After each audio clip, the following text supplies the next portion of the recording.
Hello, this is a guy who likes fanfiction and is too lazy to read, so here is Some Flowers Bloom in Darkness in audio form. Check the description for the links to the author. Chapter 1, Sweet Little Girl. The time Sakura spent in darkness taught her many things. Her naivete, that childlike hopelessness that she had clung to like a favorite blanket, was ripped away.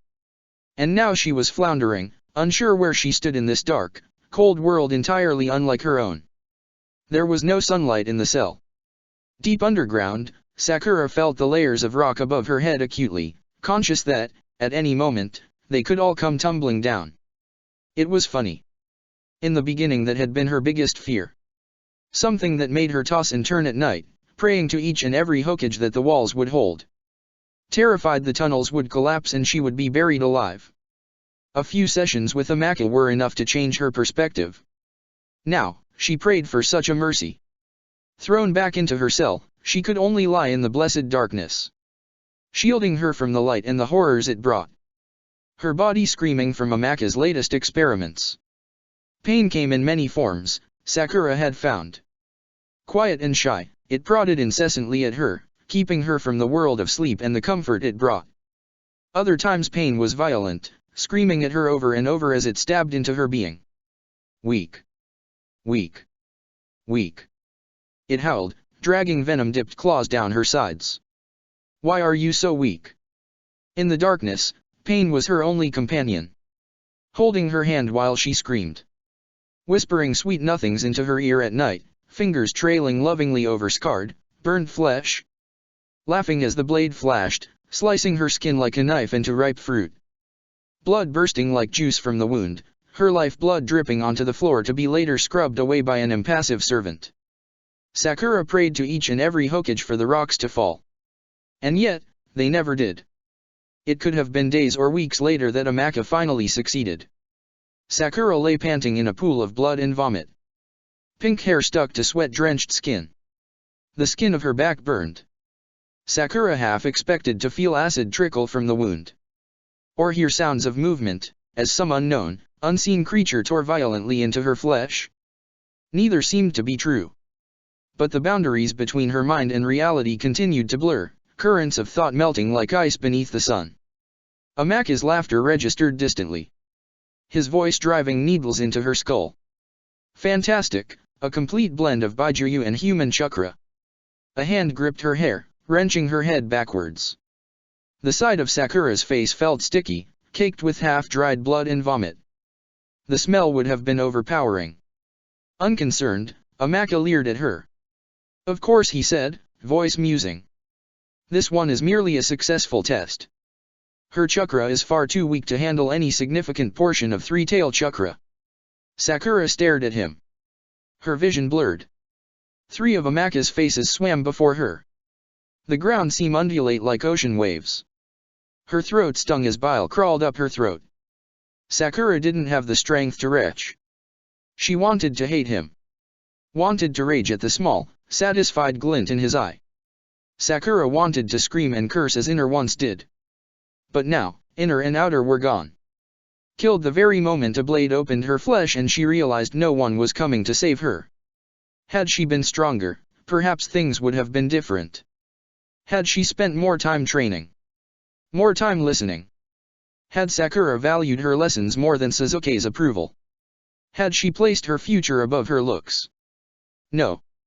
Sakura couldn't hate Amaki as much as she hated herself. Yes, he had hurt her, tortured her. But she had been weak enough to let him. Tapping her cheek, the rogue nin stood with a sigh. As such he continued, already turning away from her. Return this one to the cell. We're done here. A stronger ninja may have protested as they were dragged away.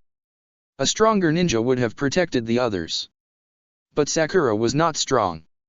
So she said nothing. Closing her eyes, Sakura gave herself to the darkness. Sakura. A voice?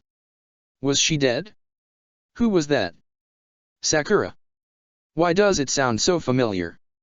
Sakura frowned, confused. She couldn't think. As though someone had punched a mirror inside her mind, fragments of thought spun disjointedly around her head. Image of truth fractured into hundreds of images. What is happening to me? She expected to feel pain. rage, relief, sadness? Instead, Sakura felt nothing other than mild annoyance. Why can't they just let me sleep? She grumbled as the voice spoke again. She wished it would leave her alone. Incessant, it continued to speak. Louder, clearer this time. It resounded through the jumbled landscape of her thoughts, echoing her name over and over as though someone had struck a gong. Sakura. Sakura. Can you hear me? You're safe now. Wake up. Slowly, feeling began to return to her. A subtle tingling as her body woke up. Perhaps it too was beginning to realize the truth. Because that was Iruka's voice. She must have mumbled his name aloud. For a split second later he gave a tear-choked laugh. Yes. She felt a pair of warm hands clasp one of her own. Yes, it's me. I'm here, Sakura-chan, and you're safe now. Opening her eyes, she fought the instinctive urge to shut them against the sudden light. The room began to crystallize, the stabbing pain behind her eyes fading as they adjusted. From the looks of it, she was in the hospital at Leaf Village. Sunlight streamed into her room. From the subtle red tinge, she could tell it was early evening. Turning her head gingerly to scan the surroundings, Sakura noted the clean white surfaces. Soft grays balanced against pure white. The line of each wall clean and crisp, so unlike the rugged confines of her cell. A potted plant sat in the corner. Wild, vibrant, and green, it seemed strangely out of place amidst the sterile perfection of the hospital room. Iruka sat beside her, brown eyes sparkling with concern. Regardless, he had yet to let go of her hands. Sakura coughed, the words dying in her throat. A glass of water was offered to her and she gulped it down. Drink this next one more slowly, Iruka advised, handing her the refilled glass. Hands clasped around it, Sakura stared at the clear liquid inside. From shoulder to fingertip, her arms were wrapped in bandages. Sakura could sense the dirt and blood still coating her skin. Likely, the medics had favored life-saving treatment over hygiene, meaning she likely had not been here for long. Sakura sipped at her water. When she finally chalked out. Her voice was weak, sound pulled from a throat scraped raw by screaming. Iruka scrubbed a hand down his face, expression grave. 2 days ago, he said quietly. You were in such critical condition it was a risk to even move you. Sakura nodded. That makes sense. The others. She was not sure where they had been held.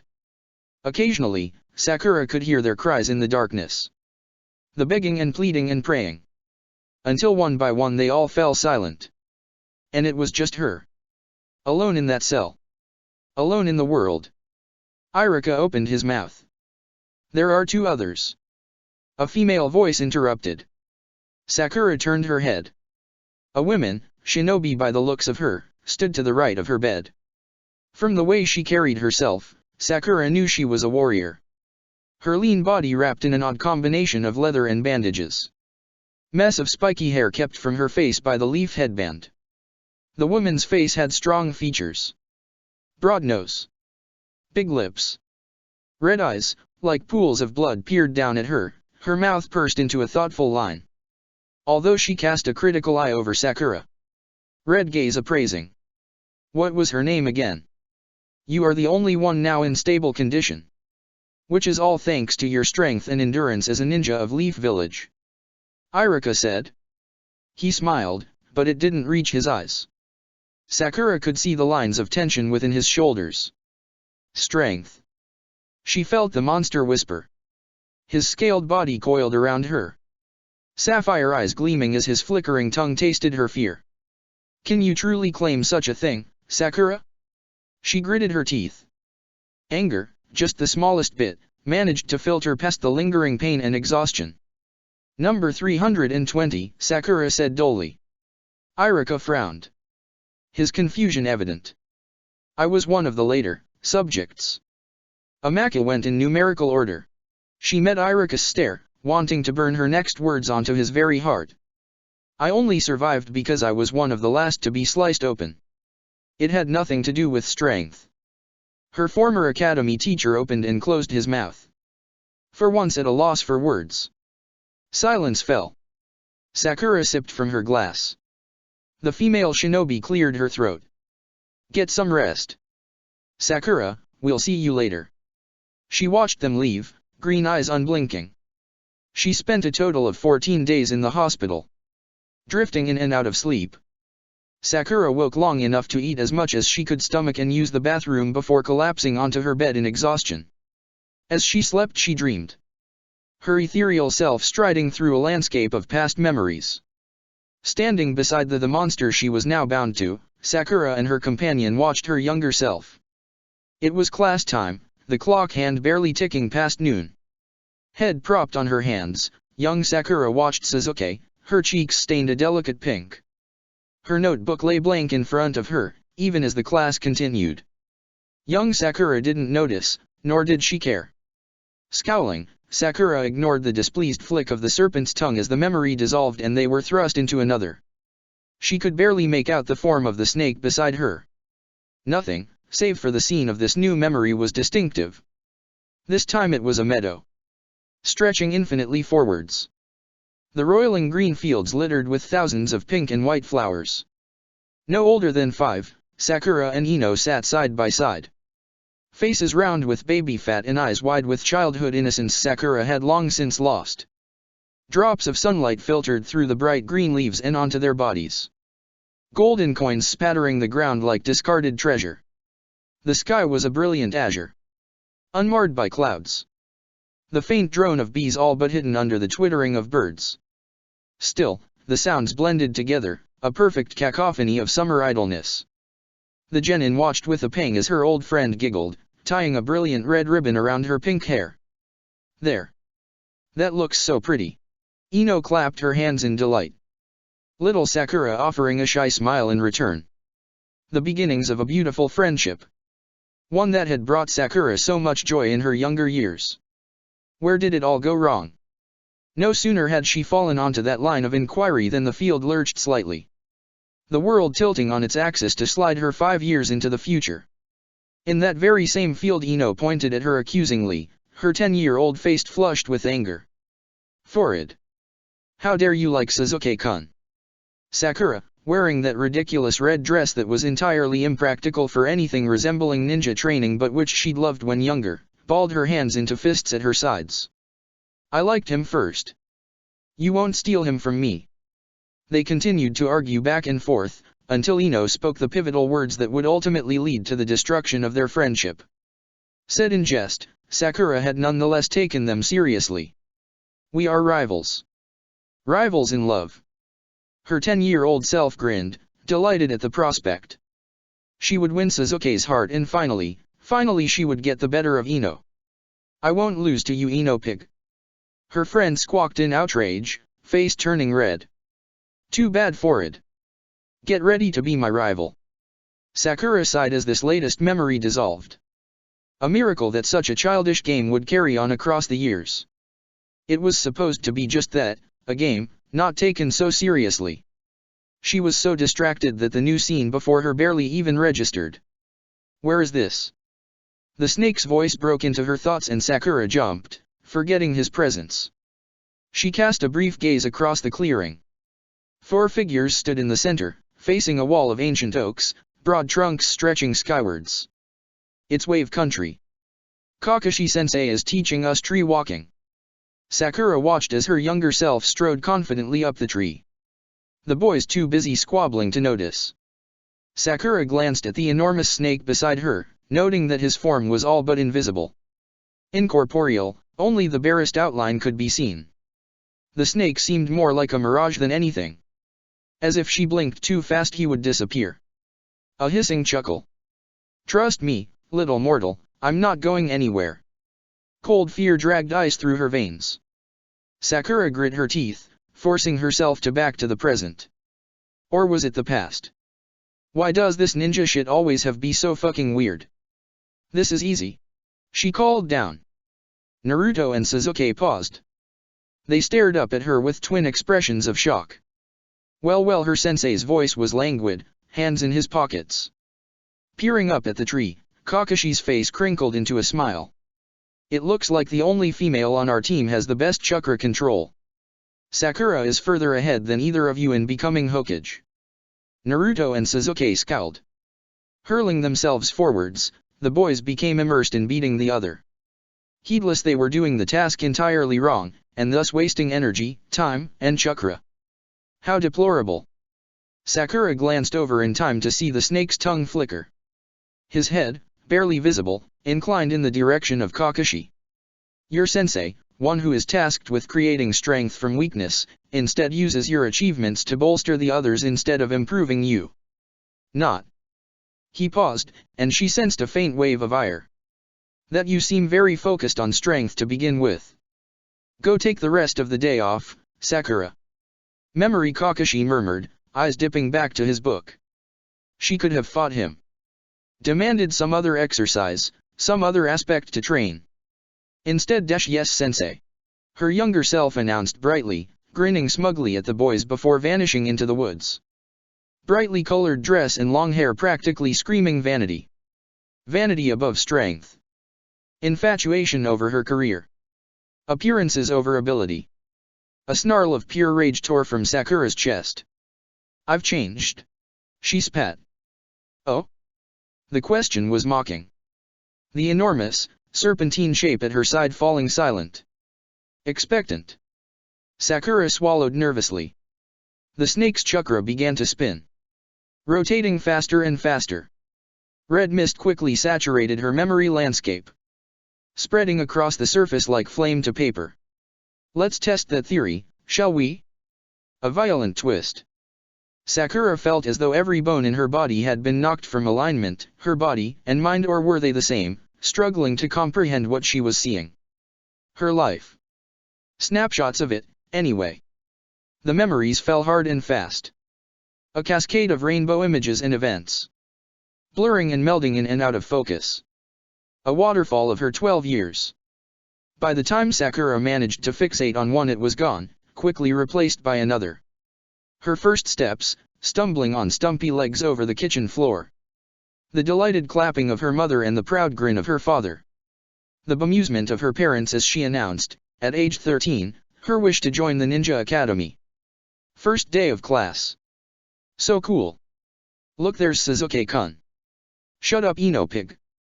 I'm sitting here. Staring in frustration at the page before her. Teeth gritted as she struggled to understand. I have to be the best. If I'm the best, I'll get a good jounin teacher. If I'm the best, the clan kids, and Sasuke-kun, will notice me. Naruto yelling at the Hokage to give them a better mission. The journey to Wave. Her disregard, utter disregard for the danger they were in as Zabuza of the hidden mist brought his sword down a hair's breadth from Kakashi. The blade whistling through the air. Hunger for death in the missing nin's eyes. How useless she truly was as her teammates fought to keep Tajuna, and Sakura, from harm. Kakashi's indifference towards her. Naruto and Sasuke improving their taijutsu skills by sparring. Sakura sitting off to the side. Why won't anyone train with me?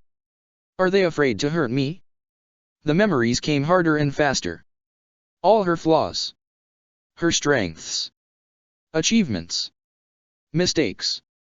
The entire life of Haruno Sakura scrolling before her like the half-finished contents of a novel. And it hurt. It hurt seeing everything she was. Everything she wasn't. Sakura wasn't aware she was crying until tears dropped from her cheeks to the ground. Whether they were of laughter, despair, joy, or anger she could not tell. Perhaps all, perhaps none. Abruptly the memories stopped. As though someone had slammed shut the cover. An inhuman wail. Did that come from me? Curled into the fetal position, Sakura waited for the shivers racking her body to abate. She took no notice of the snake. The world. Of anything as she cried.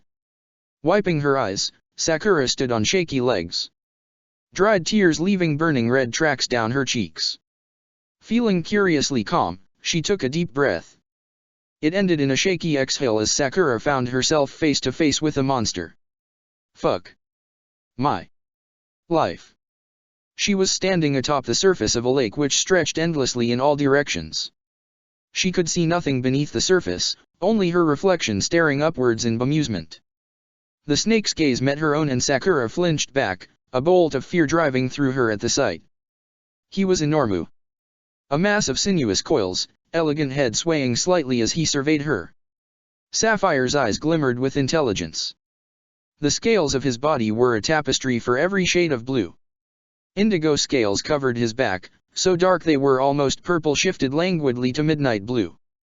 The colors blended together so perfectly it was impossible for Sakura to pinpoint where each ended and began. Indigo, midnight. Cerulean. Azure. Turquoise. Teal. Cobalt. Lapis.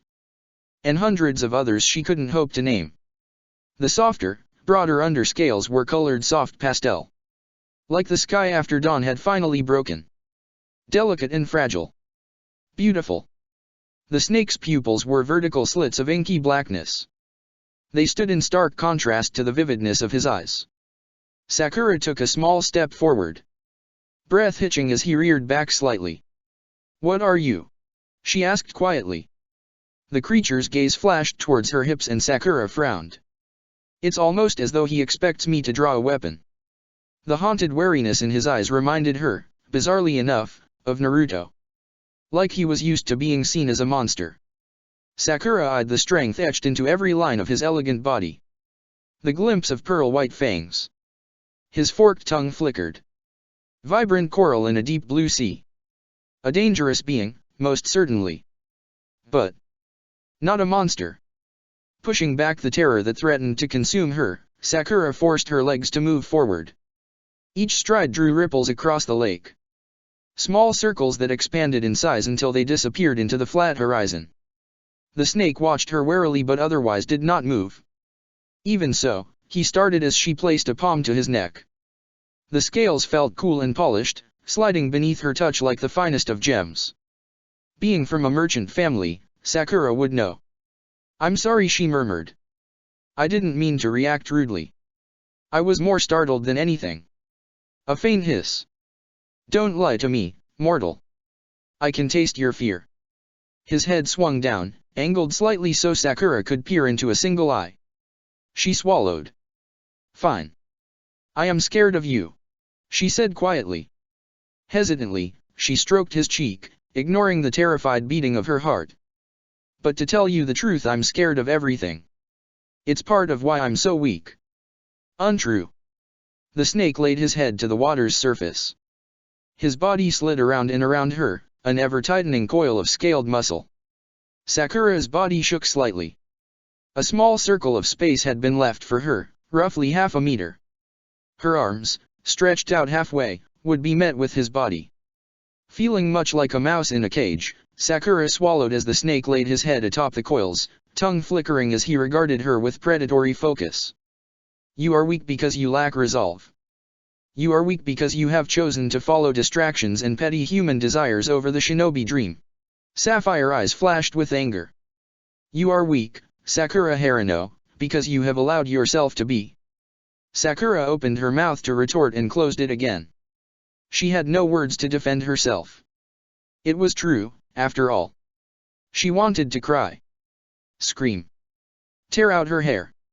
Her ridiculously long, impractical hair that practically shouted to the world how lightly she took the ninja life. "You are weak because you have allowed yourself to be." His words rang in her head, a hammer striking steel. Sparks of anger and resignation as she registered just how painfully accurate such a statement was. I have no excuse." The serpent, whose soul had been forced into hers, watched him passively. "I'm weak because I've had the luxury of being protected by the strength of those around me. I let myself become idle and I took such pride in doing so." Each word felt like a brand, impressing upon her a harsh reality. Self-pity bubbled and Sakura growled. Gritting her teeth as her warring emotions clashed, she met the snake's eyes. Now that the initial shock of seeing him had faded, Sakura found herself noticing something she had previously missed. His expression was haunted, tired even. As though a lifetime of being hunted, feared, and spat at had taken its toll. She'd seen that look before. "Oh Naruto," she thought sadly, cursing herself for treating him so horribly. "I'm sorry, I understand now. I will change," Sakura said, surprised at the conviction in her own voice. the steadiness to her words. "I want to change," she repeated, walking forwards and placing her hands on either side of his mouth. One hostile move, and he could kill her. Stroking his scales, Sakura felt a small twinge of affection for the creature. He could have killed her 1,000 times over. Humans had not treated him well, and yet he had chosen peace, not pain. Smiling, Sakura met his gaze. Sapphire and jade. Two souls meeting at the border between minds. Mortal and immortal. Human and not. Sakura closed her eyes, taking comfort in the steady beating of her heart. They had been forced together, this was true, but had your soul not been as fierce and defiant as mine, the snake crooned, his tail wrapping around her body. From below her arms, Sakura was paralyzed. And yet she was not afraid. Confident he would not hurt her. We both would have died. Leaning back, he regarded her for a long moment. This small, pink-haired girl who now shared his soul. Sakura bared her teeth in a fierce grin. Bloodlust sparked in her gaze as she felt red chakra blend into hers. "I want to get stronger," she announced. Idly stroking the scales, she smiled up at him. "Will you help me, my beautiful soul?" Standing atop an endless lake, her body surrounded by that of an enormous beast, she had never felt so at ease. The snake shifted closer, allowing Sakura to press her forehead against his, her small hands cupping his snout. "I am you and you are me." Sakura was not sure who had spoken. The words whispering through that invisible current between them. Such a detail did not matter. And when she woke to the quiet light of early dawn, his lingering hiss of agreement rang in her ears. Chapter 2, Are the Best Shinobi Free of Scars? The next few days passed without incident. By the time Sakura was discharged, her weight after 2 weeks of brutal torture and subsequent recovery had climbed back up to a somewhat acceptably range. She was still underweight, however, and her frail limbs trembled with every movement. The majority of her injuries had healed. Broken bones knitted back together with the magic that was medical jutsu. The deep cuts and burns that had once decorated her body were gone. Reduced to nothing but scars. Sakura sat upright on her bed, legs swinging idly back and forth. Her signed discharge form was clasped tightly in both hands. The pink-haired genin nodded along to the form instructions of the mednin, promising to take her medicine on time and avoid strenuous activity while her body recovered. Iruka had offered to send guards to walk her home, yet Sakura had declined. She was not an invalid, goddammit. Pain was part of being a shinobi. If she could not move on from what she'd endured, how would she ever make it? Nobody ever said getting stronger was easy. Clutching her small hospital bag to her chest, Sakura left the hospital without a backwards glance. She breathed in the fresh, sunshine-filled air of the village with relief. The lingering scent of antiseptic fading as she left the hospital behind. The pitying, curious stares of the doctors and nurses still swam in her mind's eye. Sakura could tell they wanted to ask what had happened. As far as she knew, none, save for the shinobi assigned to the mission and the Hokage himself, were aware of what had transpired. Whether such a blessing would last, however, Sakura was not sure. The streets of Konoha were exactly as she remembered. Smoothly paved streets and brightly colored signs. Shop fronts cheerfully proclaiming the goods inside. The layout of the village hidden in the leaves was far from linear. Warped alleys and uneven corners doing their best to confuse the inhabitants. Yet Sakura traversed them with ease. Even so, she looked longingly up at the rooftops. The steep, orange-tiled rooftops reminiscent of sand dunes as they rose and fell. Every now and then, she could glimpses of movement. Leaf ninja passing through on their way to missions or training. If only I could use the ninja routes instead. Bypassing small groups of chattering people, why did I have to leave on market day? Sakura did her best to ignore the stares directed her way. She had resolutely ignored her reflection this past week. And judging from the mildly horrified expressions, she must look a mess. If you'd lived my life the past month, you would too. She bared her teeth at an older woman who had just made a loud, blatant remark about the state of young women these days.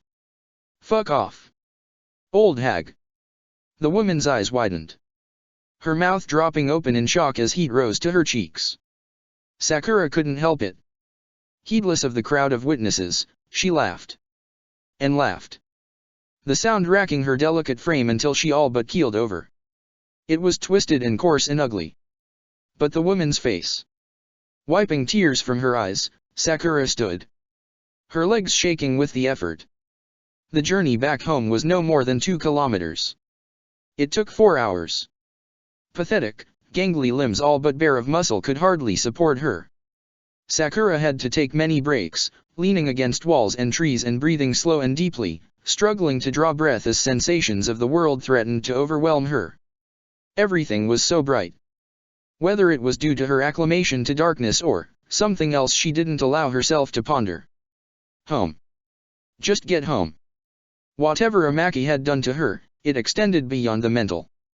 Now that a something shared her soul, a fact she hadn't even begun to process evidently that came with new abilities. Such as being able to scent everyone in the vicinity. No no no. Don't think. Don't think. Don't think. Sakura laid a palm flat against the wall, grounding herself in the cool weight of the stones. Fixing her gaze straight ahead, she focused only on placing one foot in front of the other. Sakura could have cried with relief when her house finally came into view. Opening the gate with clumsy bandaged fingers, she all but staggered up the graveled path. She retrieved the key from its usual hiding place, the glint of dull metal the only welcome home she would receive. Her parents were still away on that business trip to Kiri and would not return for another few weeks. Sighing, Sakura staggered into the house, shutting the door, and locking it, behind her. Had it only been so short a time since they had first left for Wave? Since she was down in that cell? The screams of the pained and dying a bedtime chorus following her into dreams. The scent of blood and fear drenching the. Her stomach roiled. Stop it. The house was dark and quiet as she moved through it. Everything from the faded beige walls to the bright green couch was the same. It's me that's different. Sakura tried hard to quell the shaking of her limbs, the wild hammering of her heart. Moving like a frightened deer through a twisted landscape, she grabbed a box of ration bars, kept by her parents for quick business departures, before sprinting to her room. Munching on a somewhat stale ration bar, how old was it anyway? She took a moment to unpack all her weapons, leaving them all within easy reach of her bed before flopping onto it with a sigh. Sakura stared at the cracks in the ceiling, swallowing the last of the bar and reaching for another. Her entire body ached as though she'd run 20 kilometers, not walked for 2. The various burns and cuts Amaki had inflicted upon her had faded into scars, though phantom pain still lingered. Throwing away the second empty wrapper, Sakura folded her hands into the snake sign, instinctively reaching for her chakra.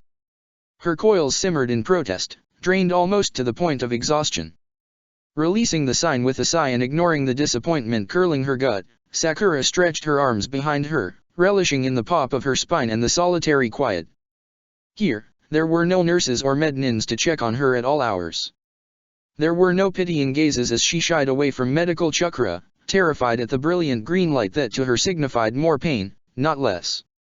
Amaki had specialized in medical ninjutsu, after all. And suddenly Sakura was back underground. Amaki leering at her prone form, smirking as Sakura writhed against the leather cuffs that bound her feet and ankles. The table felt hard and cold beneath her. Her bones digging into the bare surface with bruising force. He held up a hand writhed in a glowing green light that covered his limb from the elbow, ending past his fingertips in a delicate point sharp enough to cut bone. A blade made from healing chakra. One that somehow hurt more than any shuriken or kunai, though it left no visible wound behind. What should I try today? If severing your tendons did not work, perhaps it's the nerve endings I need to adjust. His other hand tapped thoughtfully next to her head. The sound drumming into her very psyche. Please, when had begging ever worked? Amaki laughed. The green chakra blade touched her skin. And Sakura started to scream. Jerking upright, Sakura bit back a yell. Placing a hand over her hammering heart, she took several deep breaths, trying to burn away the memory like mist in the sun.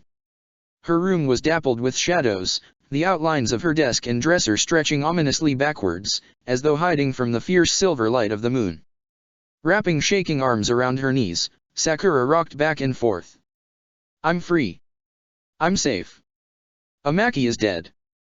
she repeated over and over again, much like a mantra.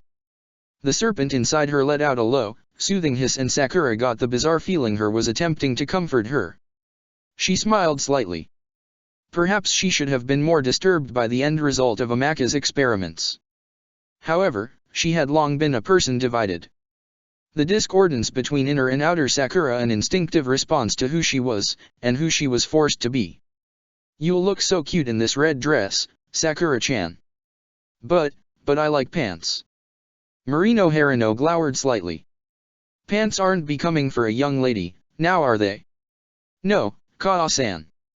The voice of her true self had whispered what she longed to say, whilst her outer persona skipped through the world. The real Sakura was crude and violent and brash and felt everything so strongly. The girl she pretended to be was naive and sweet and oh so weak. Still, she could not entirely blame the world for her own shortcomings. Part of her liked the attention she garnered. The affectionate glances of the villagers as she cheerfully greeted them, the amused exasperation of her parents as she ranted about Sasuke-kun, so different to their pinched, disgusted glances when she dared to mention anything shinobi. But now outer was gone and she could not dredge up even a flicker of sadness. No more pretending. No more lies. Perhaps if she had been more honest with her parents, with herself, Sakura would never have been thrown into that cage of prisoners. Perhaps, and perhaps not.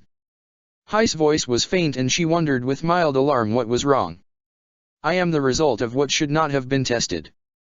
The fusion of chakra, ancient, powerful chakra, with that of an animal.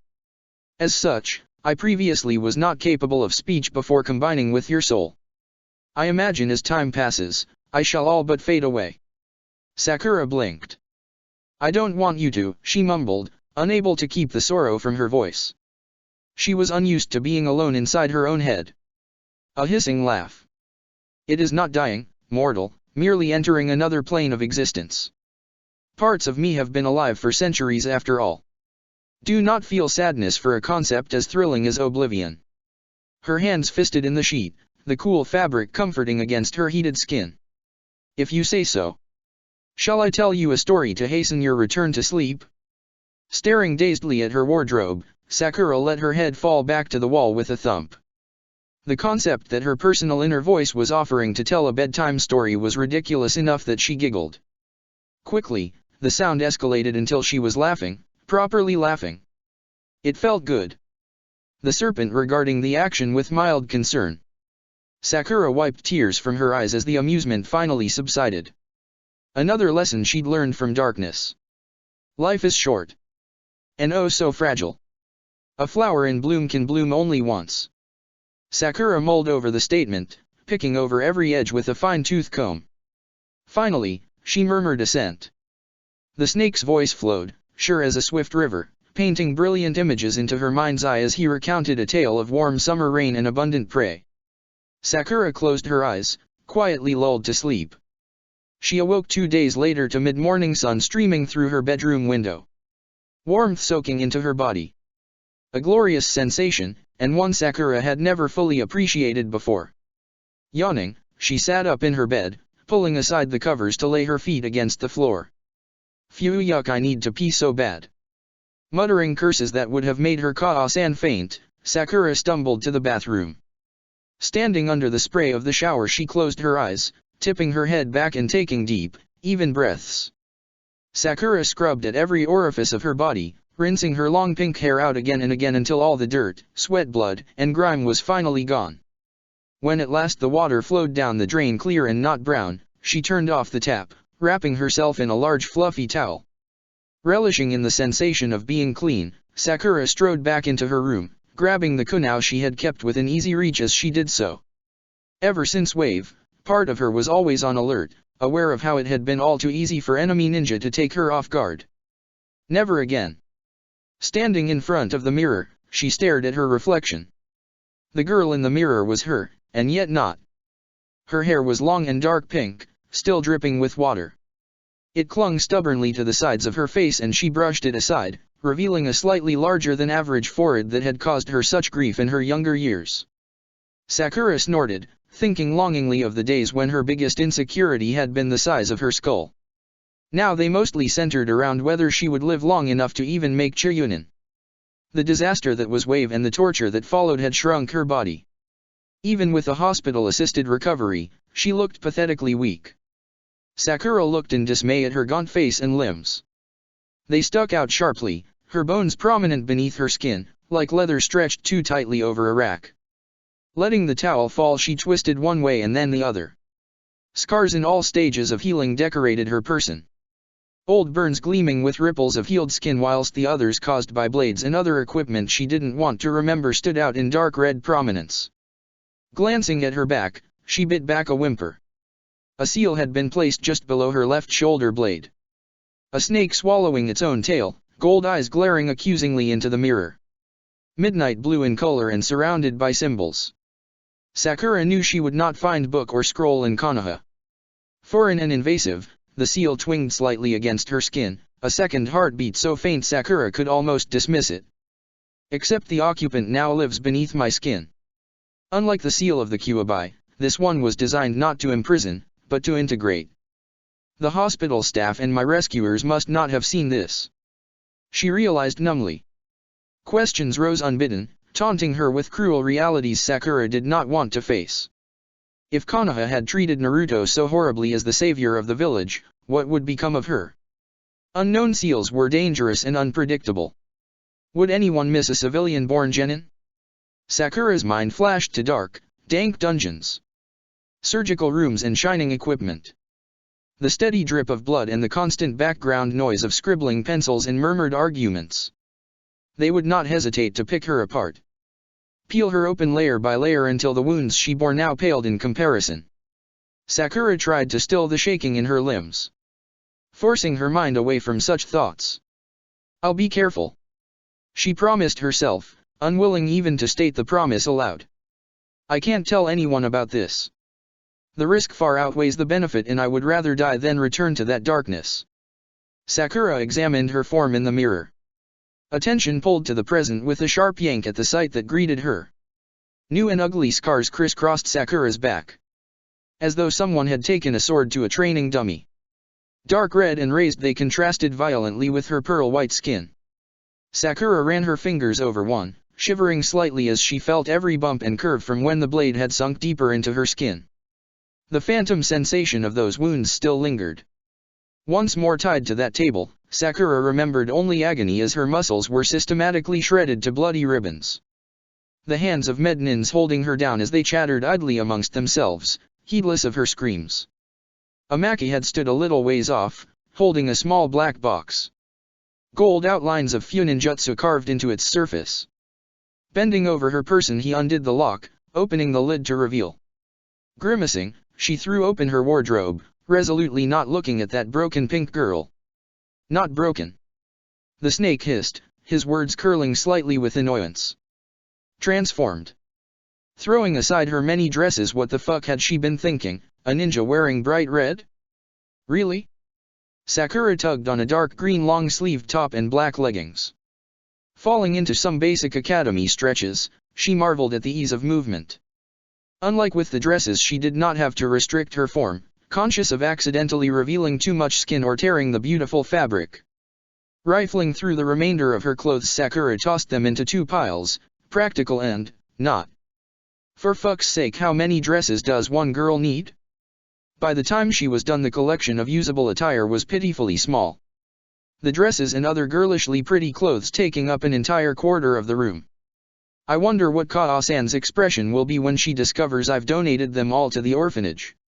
Sakura placed her hands on her hips, feeling a strange sense of accomplishment. She was obeying the nurse's instructions not to overexert her body too soon, but that did not mean she couldn't prepare for her new life as a shinobi in training. You don't look much like a ninja with such long pink hair.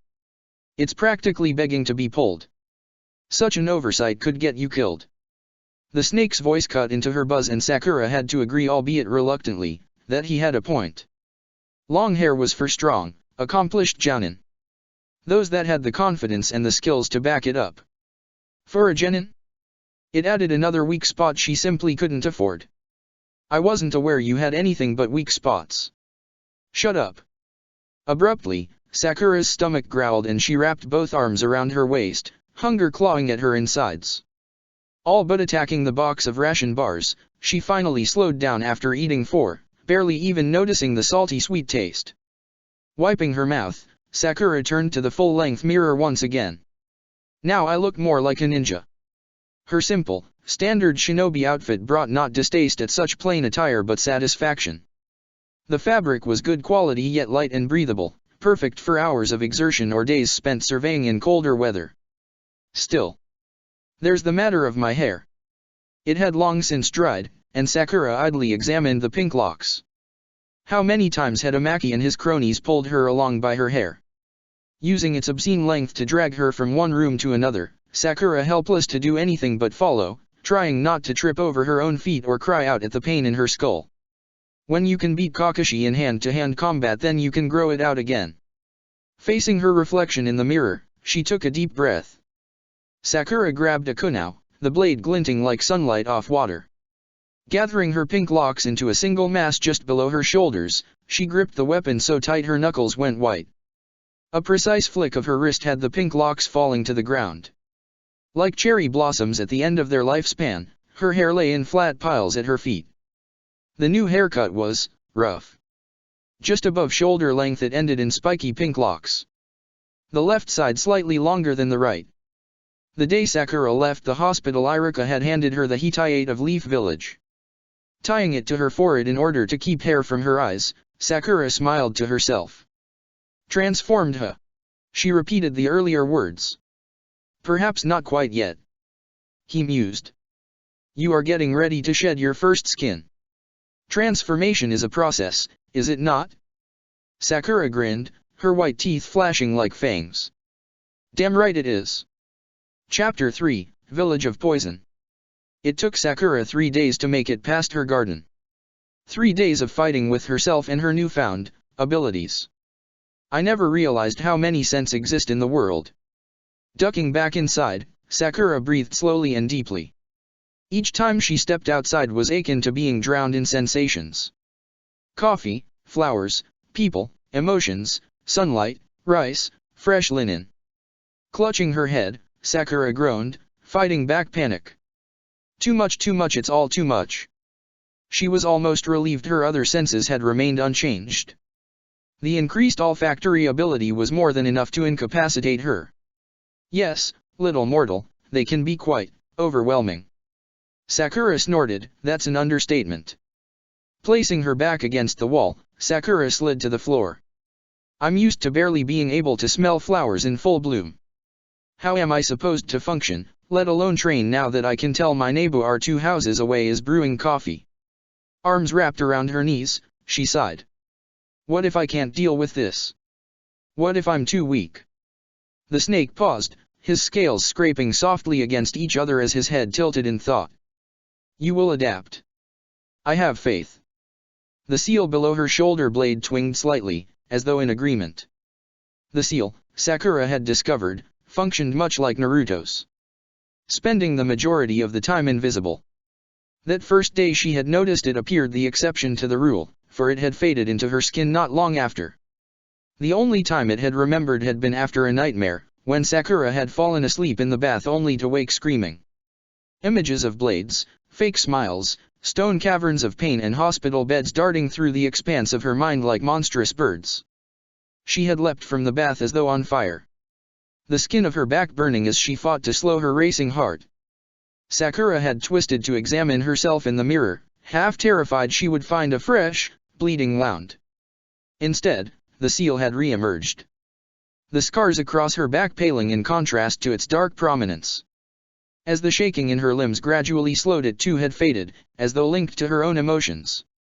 It probably is. Sakura had thrown cold water into her face, scrubbing at the skin in an attempt to remove the taint of her memories. Looking back into the mirror, she had screamed. Her eyes had turned gold. Dark slitted pupils and elongated canines announcing to the world what lay beneath her skin. And then she blinked and it was gone. Sakura had spent the rest of that night in a daze. Images of her own face, twisted into some unrecognizable creature keeping her from sleep. Shaking her head to bring herself back to the present, Sakura heaved herself to her feet. Walking into her mother's room, she took a moment to savor the faint, comforting sense of her parents. Sakura threw open the wardrobe, riffling through it until she found a dark orange scarf. "That's a good idea," the snake offered as Sakura wrapped it around the lower part of her face. The soft fabric smooth against her skin. It smelt of home and dust. Old wooden floors creaked slightly beneath her weight as she strode back to the front door. Her wallet and all but empty backpack waiting where she had left them. "Come on, Sakura. You need new clothes, scrolls, and supplies. Kakashi-sensei and the rest of Team 7 will be back from that T-Country mission soon." The words, spoken softly yet sternly, did little to alleviate her growing anxiety as she shut the front door and walked towards the gate. Sakura and her team had left for their respective missions at the same time. Team 7, she had been informed, had run into additional difficulty, delaying their return by a few weeks. "Why is it that none of our C-rank missions can ever go smoothly?" She shut the gate with a decisive click. Probably because Naruto and Sasuke are both hot-headed idiots looking for trouble. The scarf wrapped around her face helped prevent the sense of the village from overwhelming her. Filtering them down to a manageable level, Sakura was, for once, grateful the shinobi of Leaf Village often wore unique attire. None of the villagers gave a second glance to a pink-haired girl, orange scarf clashing horribly with her black clothes. "I wonder why Kakashi-sensei wears his mask." Turning left, she quickened her pace as the main shopping district came into view. "Not like he would bother explaining it to me." Sakura had known from her very first encounter with her teacher that it was not a role he had entered into willingly. The lackluster instructions, consistently late appearances and smiles that never quite reached his eyes spoke of a fierce desire to be anywhere else. Not to mention the fact that he spent the majority of their lessons reading porn. And yet, Sakura had hardly been any better. Looking back on those first few weeks as a genin, it was all she could do not to cringe. All that time spent gazing doe-eyed at Sasuke. Runnings round the village in that ridiculous red dress.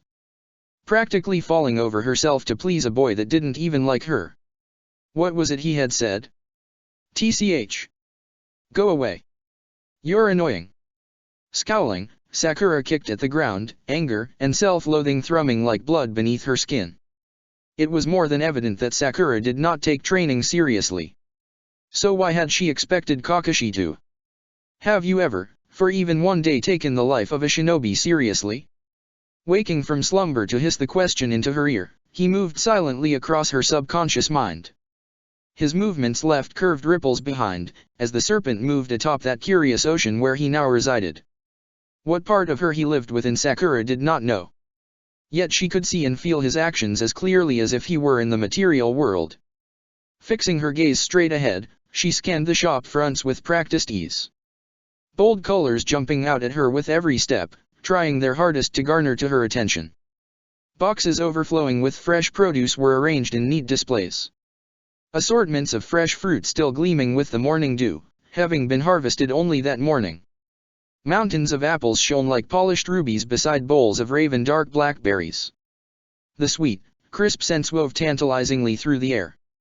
Sakura's mouth watered. Promising herself she would buy some later, she reluctantly turned away from the apples, ignoring the shopkeeper's subtle encouragements. The day was bright and clear. Fluffy white clouds lumbering aimlessly across a brilliant blue sky. The streets smelt of food, people, and dirt. Even with the scarf on, Sakura tried hard not to choke on the scent of garbage from alleyways she passed. It had taken longer than she would admit to remember where the shinobi equipment store was. Yet, she could recite the location of the boutique in her sleep. That fact alone made Sakura's ears burn with shame. Admittedly, it had been her mother who had dragged her there the first few times.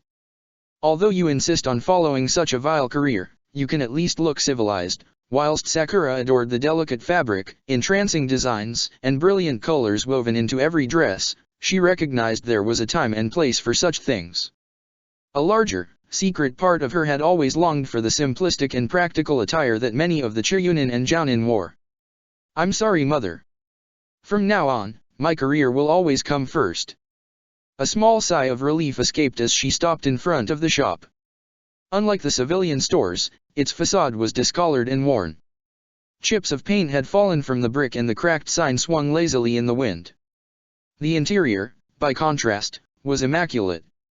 Giddy with excitement, Sakura gazed around the store. A cheerful ding as the door swung shut heralding her appearance. Shurikens of every shape, size, and quality were pinned to the far wall, gleaming like deadly, metallic stars. Directly before her stood a veritable cornucopia of weaponry. Kunao, black blades polished to fine ebony points arranged by size and shape.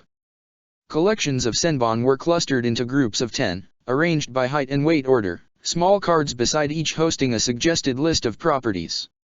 Eyeing a retractable shuriken with interest, Sakura ran a finger along its length, lips pursing as she considered the pros and cons of such a weapon. Anything I can help you with? She almost jumped out of her skin, whirling around with a curse to see Irika smiling down at her. Sakura noted the way his gaze flicked over her form. Weak and meager beneath her simple attire. The seal on her back twinged ever so slightly. The creature inside her baring his fangs in hissing disgust at the pity evident within Irika's gaze. Irika-san. Sakura mumbled, her eyes shifting from the weapons rack to his face and back again. Are you following me? Her old instructor rubbed the back of his neck, refusing to meet her emerald gaze. His face had twisted into such a classic expression of guilt it was a wonder he'd made it to Chiryunin with a poker face like that. Ire flowed through her veins. Fists clenching. The old Sakura would have schooled her face into one of pleasant surprise. Smiling sweetly with her hands clasped behind her back. Her anger and frustration at being treated once again as a weak civilian girl left for Inner to deal with. But now Inner was gone. Chipped away with every blade pressed to her skin. Leaving Sakura alone but for the voice in her head. The divides in her soul. I don't need your pity, the words came out bitter and harsh.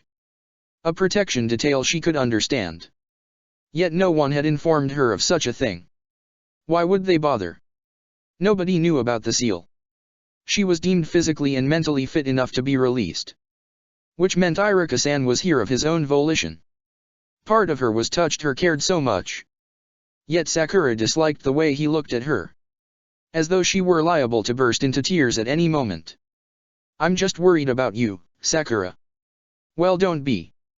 Irika flinched at the bluntness to her words. The coldness in her gaze. Guilt spiked. He was only trying to help her. Pinching the bridge of her nose, Sakura exhaled. If you really want to help me, I do need new weapons and I could use advice. The man regarded her for a long moment, the scar slashed horizontally across his nose as evident as ever. Not for the first time Sakura wondered at the story behind it. Finally, Irika nodded his head. I'll help you, he said. Hands clasping together. But first, a mildly concerned glance at the enormous, retractable shuriken Sakura had selected. You'll have to put that back. Pouting, she did as instructed. Sakura left the shop hours later. Waving goodbye to Irika with a grateful smile. Her pouch full to bursting with new weaponry. Kunao and shuriken of the finest quality she could afford, moderate. A first aid kit was also strapped to her thigh. Irika-san had all but bullied her into buying it. Even if the faint smell of antiseptic made her want to throw up. A small black pouch, it could be strapped to any part of her person. Useful for longer missions and emergency bandaging. Though Sakura had looked longingly at some of the more obscure weaponry, displayed in the far corners, the fact remained she was weak. Barely able to hit her target with Kunao. It would be a waste of her savings to splurge on one of the enormous war axes or a wickedly sharp katana. That didn't stop her longing gaze or the conviction that someday, even if it were years from now, she would swing that huge fucking axe. Despite her admirable restraint, Sakura did buy a small collection of senbon with varying sizes and applications. Irika-san had explained it was a good idea for beginners to experiment with a myriad of types in order to feel comfortable using all of them. Poison was an incredibly useful and underused asset to shinobi. And Sakura made a mental note to research it thoroughly at the next opportunity. Senbon dipped in a mild paralytic or a deadly neurotoxin would be invaluable. Just imagine Team 7's faces if I brought down opponents with a flick of my wrist. She felt positively giddy at the thought. Wrapping her scarf tighter, Sakura turned towards the civilian district. The streets of Konoha were bathed in a warm orange glow. With a pulse of surprise she noted it was already early dusk. Faint shades of lavender bleeding into the horizon in preparation for encroaching night. Sakura walked tiredly through the streets. This late in the afternoon the wares district was all but deserted. Shopkeepers chatting amiably as they packed away displays and double-checked locks and seals. Her weak legs shook with the effort of staying upright for so long. Eventually she yielded to the inevitable and sank down onto a nearby bench, rubbing her aching limbs with a grimace. Weak sunlight caressed Sakura's face as she leaned back against the wood. A faint autumn breeze stirred her hair. It toyed playfully with the short pink strands, her scalp so feather-light now the mass of hair was gone.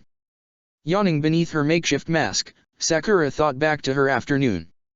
Iruka-san had lingered longer than expected, explaining the pros and cons of each and every weapon as they examined the displays. He listed, in that easy-to-understand academy tone, which would likely work best for her current skill levels. Honey gold hands brushing expertly along the edges of the blades, testing sharpness and quality. Threatening, with a charming smile, immense retribution should the shopkeeper lie to him. A warm fuzzy feeling had begun to envelop Sakura as she watched her childhood teacher haggle over prices. It was nice to know he cared. When had Kakashi-sensei ever offered her more than the bare minimum? Part of it was her fault, she knew. And yet, Sakura's fingers drummed against the wood. If I were a clan kid, if I were special, would things be different? Her brow furrowed as she considered this. It was not a pleasant thought. Would Kakashi-sensei have pushed me to be better, like a Jounin-sensei is supposed to do? Sakura scowled. Even back in the academy the students had been divided by clan privilege, or lack thereof. It was never explicitly discussed. And yet, like many of the Konoha's open secrets, the Uchiha massacre, the Kyuubi container, the Hyuga slavery seal, everyone knew of its existence. Sakura could study all she wanted, poring over scrolls and library books until her vision swam and her head ached, the characters dissolving into blots of ink. However, Sakura could not improve on what she could not see. Taijutsu, for all of her best efforts, never improved further than the academy standard. And even at that she remained one of the worst in the class. In many ways, practical fighting classes were useless, at least for the vast majority of young shinobi in training.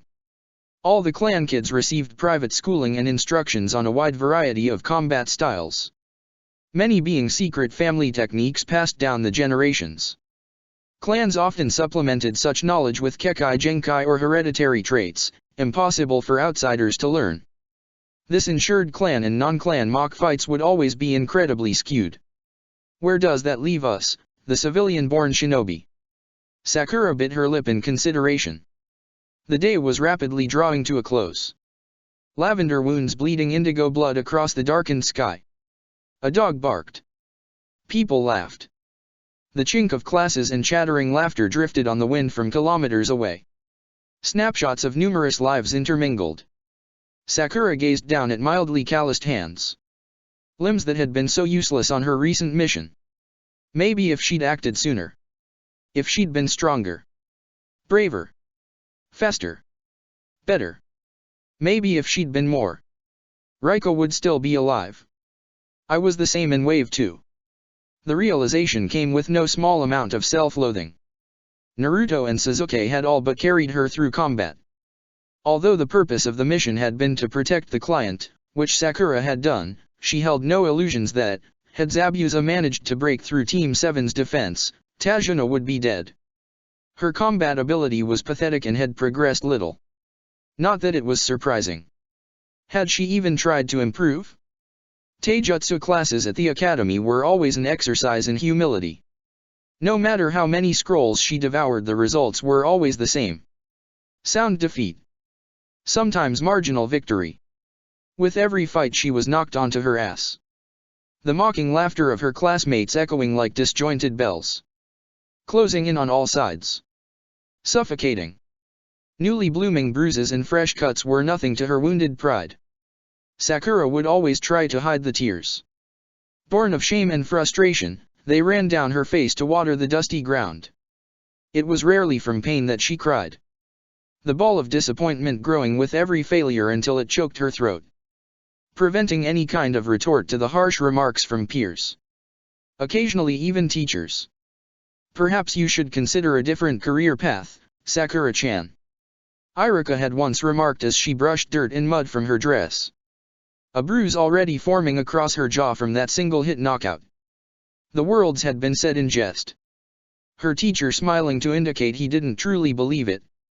It had hurt more than she could say to realize that on some level, he did.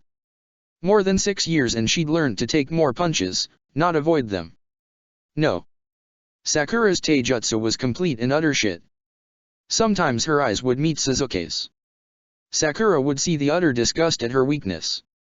It tore at her heart. That the boy she loved could look at her with such disinterest. It was easier, Sakura had realized, to not try at all. She stopped giving her all to each fight. Stopped getting up early to run and lift weights and instead focused on diet and appearance. Now when she collapsed in taijutsu nobody cared. It was evident she hardly tried, and her written scores more than made up for it. Or so Sakura had thought. It was so stupid. So utterly stupid to give everything for a boy who didn't care. But did I really do it for Sasuke? Or was it simply because it hurt so much less to not try at all? To face that laughter and that pain. Civilian-born shinobi rarely graduate to Jounin, I should be lucky to make Chiryunin. And why do you think that is? Startling at the voice, Sakura leapt from the bench. It was dark now. The last stubborn soldiers of dusk bled golden death wounds across the sky. Yielding to the vast, dark army of the night as victory pyres of starlight begun to burn. She had been so wrapped up in her own thoughts that the snake, for a while at least, had slipped her mind. Considering I'm a part of you, that appears unlikely. You know what I meant, Kawa. She felt him pause in surprise. Kawa? It's a name. Sakura answered sheepishly. I figured you should have one. If you don't like it. No, his voice sounded oddly pleased. It flatters me, to be given something as unique as a name. The snake's tongue flickered. Sapphire eyes glinting with delight. His elegant head, shaped like a diamond polished into soft curves, tilted in an oddly bird-like gesture to regard her. Sakura did not know why she could see the snake's actions as clearly as though he were standing beside her instead of locked into her soul. It seemed easier not to question the logistics of her new situation. If Naruto could have a tailed beast locked inside him, why couldn't she? It is not the same. We are bound by life essence, not chains. And I am no Baijuya. Merely the tiniest fragments of one. Sakura rubbed at her chest, feeling cold as she began to walk back towards her house. Which one? I believe you call it Three Tails. Sakura blinked, making a mental note to find out all she could on it. Warily, her gaze flicked from street to street. Mindful of the pockets of shadow that crouched hungrily in alleyways. And who they may conceal. The worst monsters reside in human form. Sakura shivered, though it had nothing to do with cold. She remembered that table. That cell. Water dripping down stone. Aching bones and ice-cold stone. Blood-coating metal tools. Laughter. Screams. Crying until she could no longer breathe. Until she felt nothing. An owl hooted close by and Sakura jumped. Her fingernails had sliced crescents into her palms. The slight pain grounding her back to the present. I couldn't agree more. She murmured softly, quickening her pace. The house was dark and quiet when she finally made it back. Legs and body shaking with exertion and senses overwhelmed. Ripping the mask from her face, Sakura sucked in huge gulps of air. Sliding down the closed door to collapse to the floor. The weapons she had bought dug painfully into her skin as her clothes bunched together. It hurts, she whimpered to the empty house. The faint scent of blood lingered on her hands. The taint of dark memories clinging to her like a second skin. I need a shower. Her head felt stuffed with cobwebs. Thoughts and revelations stuck like flies. Civilian shinobi are made to die. Glorified sacrifices for your hidden village. When Kawa had first stated the idea, it had been in response to her earlier thoughts. Her musings on why it was so rare to see a civilian jounin. To recognize a last name not from a famed ninja clan. It made sense. A foul and sick logic. How had she not noticed it before? No wonder Kakashi-sensei didn't care. No wonder nobody commented on her weak body. Her weak motivations. It didn't matter. It didn't matter. Sakura was hardly aware of her rapid breathing. The thundering of her heart. 6 years spent dreaming and hoping and working. She had wanted to be a jounin. To make her village proud. And yet, Sakura had been in that cavern for weeks. She had thought the village would be searching for her. Every moment spent trying to recover their lost genin. Was that really true? Perhaps they could have found me far earlier. Why waste resources on investigating a C-ranked mission and its 2 missing civilian-born shinobi? From a purely economical standpoint, it made far more sense to simply assume them both dead. After all, Sakura was hardly a valuable member of her team.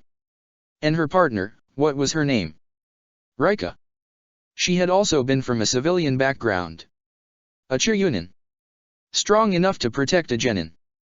Easy enough to lose. Sakura remembered the look in Rika's eyes as they were taken prisoner. Sakura remembered counting her heartbeats. Waiting for a rescue that likely came more from luck than anything else. They didn't come to save me. The realization left her cold inside. They came to find Amaki. The serpent flicked his tail. Poor child. You strive to live even when expected to die. Sakura's chakra writhed and sparked. They abandoned me. My own village. Yes. Her body's energy churned with a turbulent rage. The force of her chakra, different than normal. Fiercer. As though someone had turned up the heat on a stovetop. The soft yellow flame now burning an intimidating blue. Throwing her body upright, Sakura snarled. Her face had shifted. Emerald eyes surrounding slitted pupils. Canine teeth curving into fangs. She twisted to let her fist colliding with the wall. Skin splitting open on impact though she hardly felt it. A small crater had been left in the plaster as she pulled her hand away.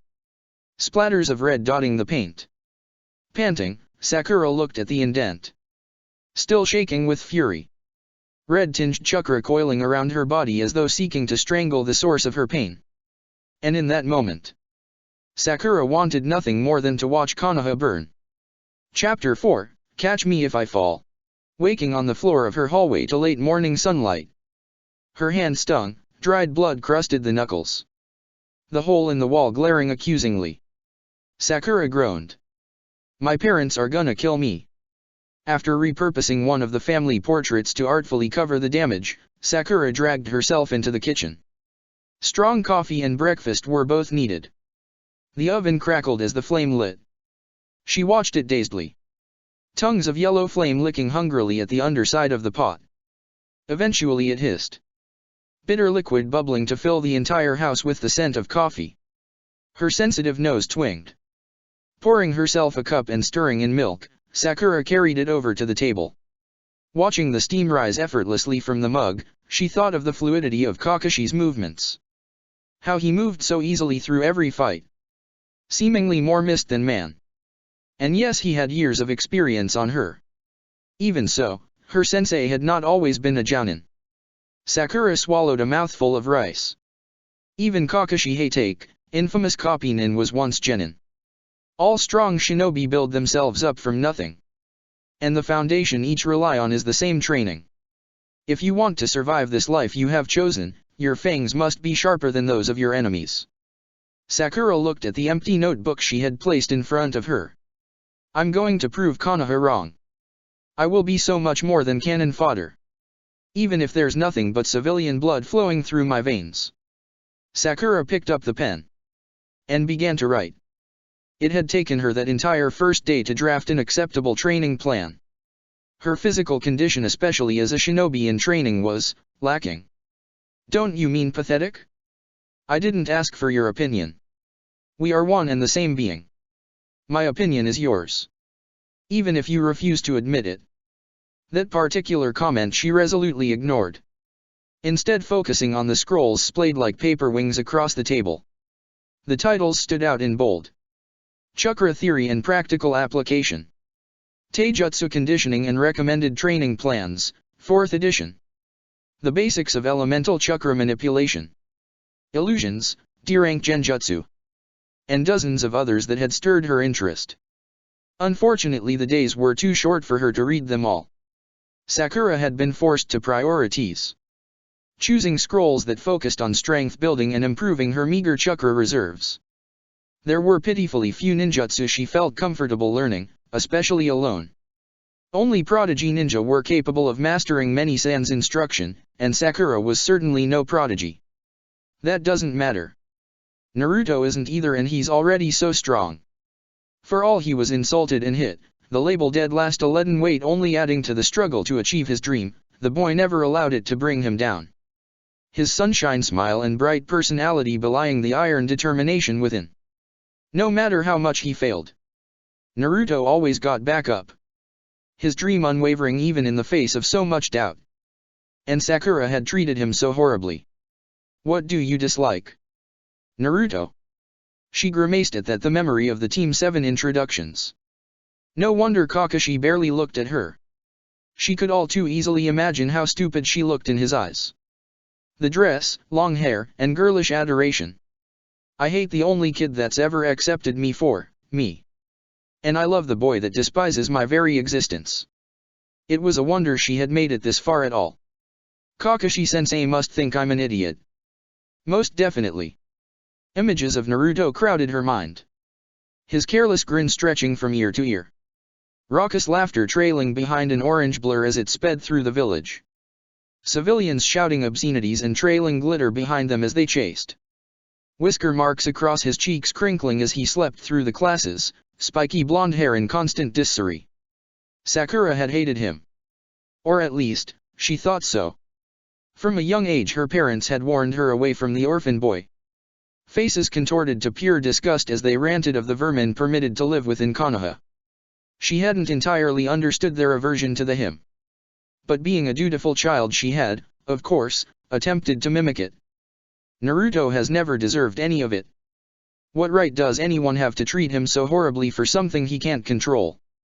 Humans fear what they cannot understand. Pushing aside the scroll on chakra enhancement, Sakura stood. I'll apologize, she announced to the silent kitchen. The dust motes dancing in the sunlight her only audience. Next time I see Naruto I'll apologize for how I treated him. I'll buy him all the ramen he can eat. They do not return for quite a while. Good. Because I need to get stronger. The next 4 weeks passed in a haze of routine. Her new schedule taped to her bedroom wall. 5:30 am, breakfast. 6 to 7 am, running. 8 to 9 am, strength training. 9:30 am, snack. 11 am to 1 pm, chakra meditation. 1 pm, lunch. 3:00 pm, research. 5:00 pm, combat practice. 7:00 pm dinner. Sakura followed it religiously. Quickly realizing that the harder she worked during the day, the fewer nightmares arrived at night. Staring at that small bit of paper, Sakura tried to force her aching limbs to move. It was only the 3rd day for Kami's sake. A moment of weakness in the life of a shinobi would cost more than her pride. I refuse to be the weak link any longer. So she trained.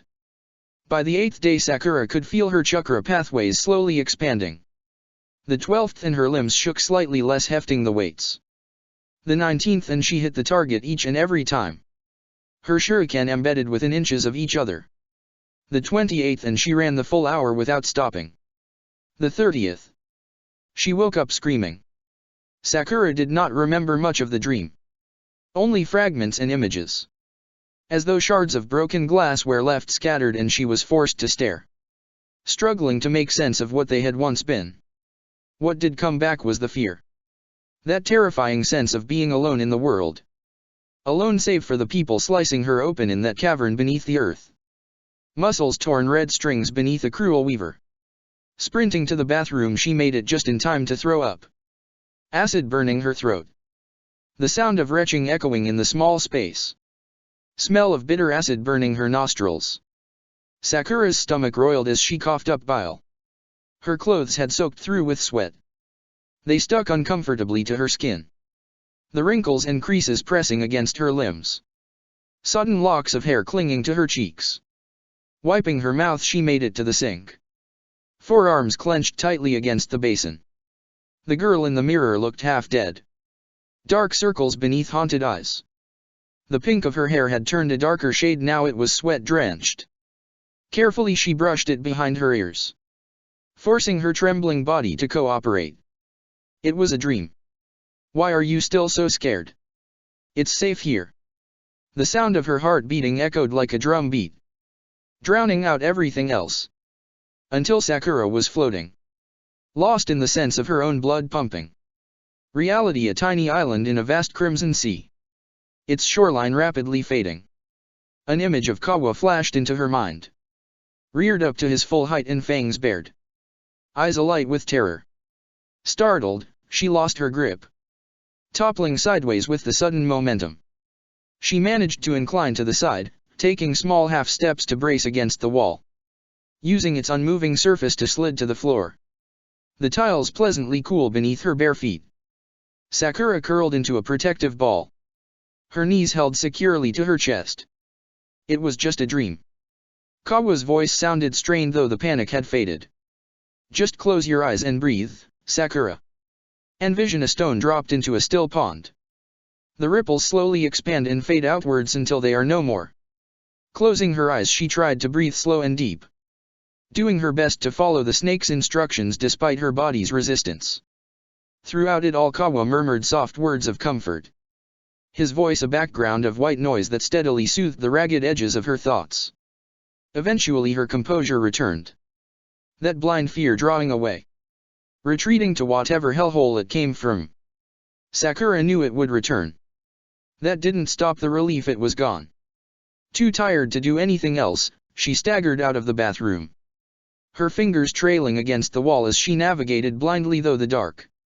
Tears were trailing down her face by the time she climbed into bed, throwing the blankets over her head and grabbing the nearest pillow. The soft cool down, a stark contrast to her flushed body. Emotions surged up her throat and Sakura let out a choked sob, no longer able to control the onslaught of feelings as the memories gripped her. The seal on her back ached. She knew without looking it was visible. Mystery symbols blazing vivid black. What does it matter? I'm alone in this house.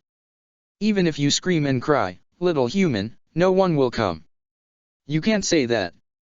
Maybe it will happen. You know as well as I, that will never be true.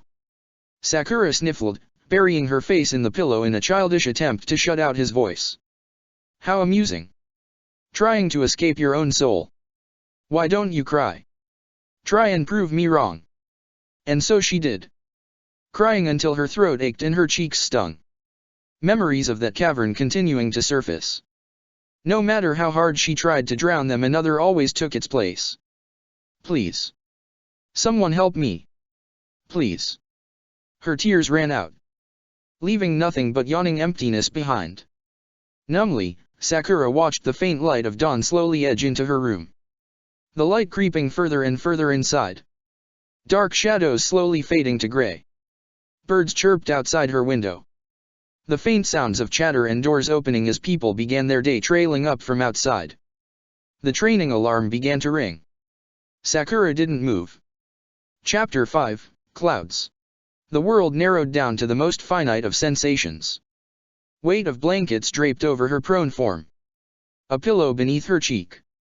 The sounds of twittering birds gradually fading as dawn transitioned into dusk. Dark clouds covered her mind, blurring her thoughts until they smeared like wet ink across a page. The reasons to get up dwindling to insignificance. On the third day she had to move. Muscles and body twitching with an incessant need to do something. Thoughts turning more and more readily back to memories she would rather not dwell upon. Sakura grimaced at the cheerful beep of the alarm, biting her lip to keep of snarling profanities as she tugged on her training gear. The sensation of fabric against skin helping to ground her in the present moment. Even Kawa, curled up quietly, raised his head from the mass of blue coils, tongue flickering as though sensing a change in routine. The day was gray and overcast as Sakura left the house. Shutting the door behind her, she leaned back against the wooden frame, feeling the grains of world as they formed patterns beneath her fingers. From the faint hint of ozone in the air she could tell a storm was breaking to the southeast of Konoha. Lingering traces of rain and the electric scent of lightning carrying on the wind. The scent of fresh bread tickled Sakura's nose as she turned down the nearest street at a light jog. Civilian houses flashing past her vision. So alike one another that, were it not for her feet pounding at the pavement, Sakura would have questioned if she had moved at all.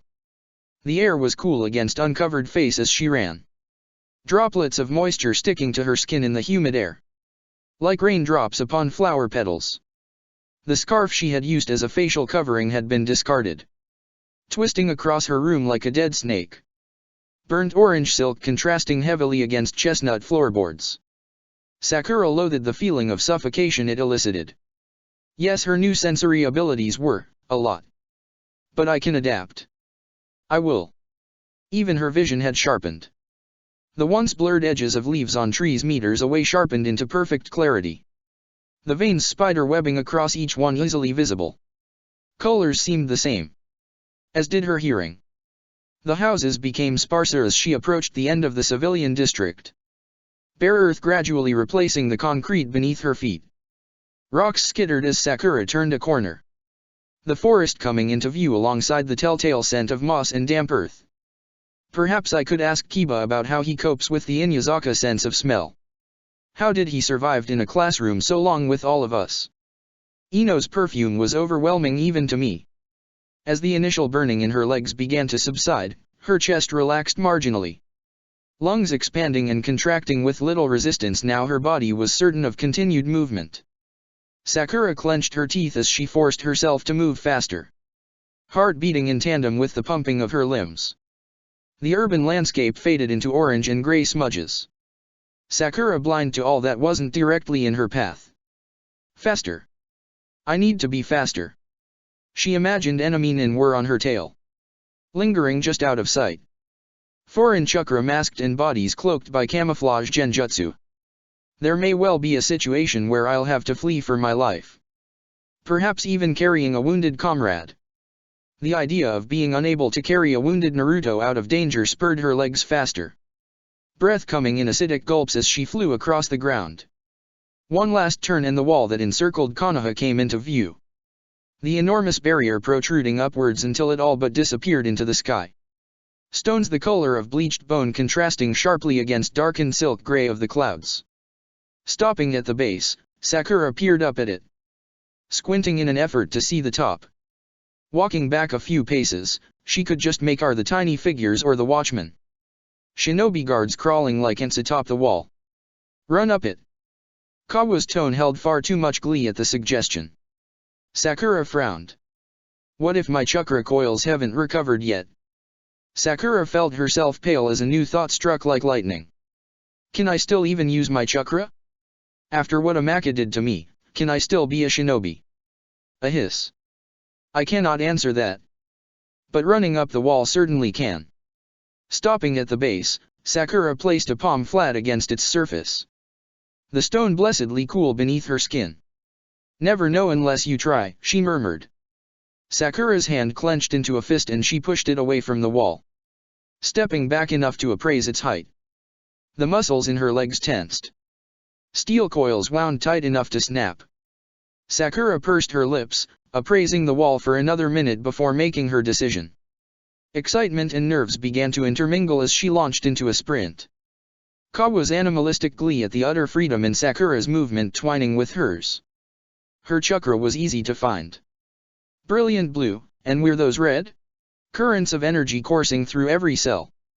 Allowing it to cycle faster and faster, Sakura's legs moved in tandem. Chakra-enhanced speed rapidly closing the distance. Pushing energy into channels leading down to her legs, Sakura imagined the chakra pooling there. Coalescing across the bottom of her feet. The wall loomed, an imposing slab of unmovable rock dominating her field of vision. The world on either side had been reduced to blurred smears or color. Wind rushing in her ears as chakra-enhanced legs propelled her forwards. If Sakura remembered correctly from history class, the barrier around Konoha measured half a kilometer thick and roughly 2 kilometers high. Should she fall from even halfway? It's a long way down. And humans are painfully flightless creatures. As are snakes. Had she the breath to spare, Sakura would have laughed at the mental image she received. Kawa's eyes narrowed and tail flicking in a mixture of bemused reptilian outrage. I believe there is a wall to scale, little human. Her lower body had tensed, core tightening, and arms reaching forwards before kicking off from the ground. Sakura's momentum hardly slowed as she leapt. The ground fell away, tops of trees visible below as she cut through the sky. For a brief moment Sakura felt weightless, the air wrapped lovingly around her form. It lifted her higher. Sakura's laughter snatched away by the rushing wind. Tears freezing on her cheeks. It was a small matter to lean forwards as her ascent began to slow, body tensed for the inevitable impact. Colliding with the wall, it took all her skill to remain attached. Skin tearing from her palms as they scraped against the stone. Shock vibrates through the bones of her legs as they braced against the vertical surface. World tilting violently as her center of gravity shifted.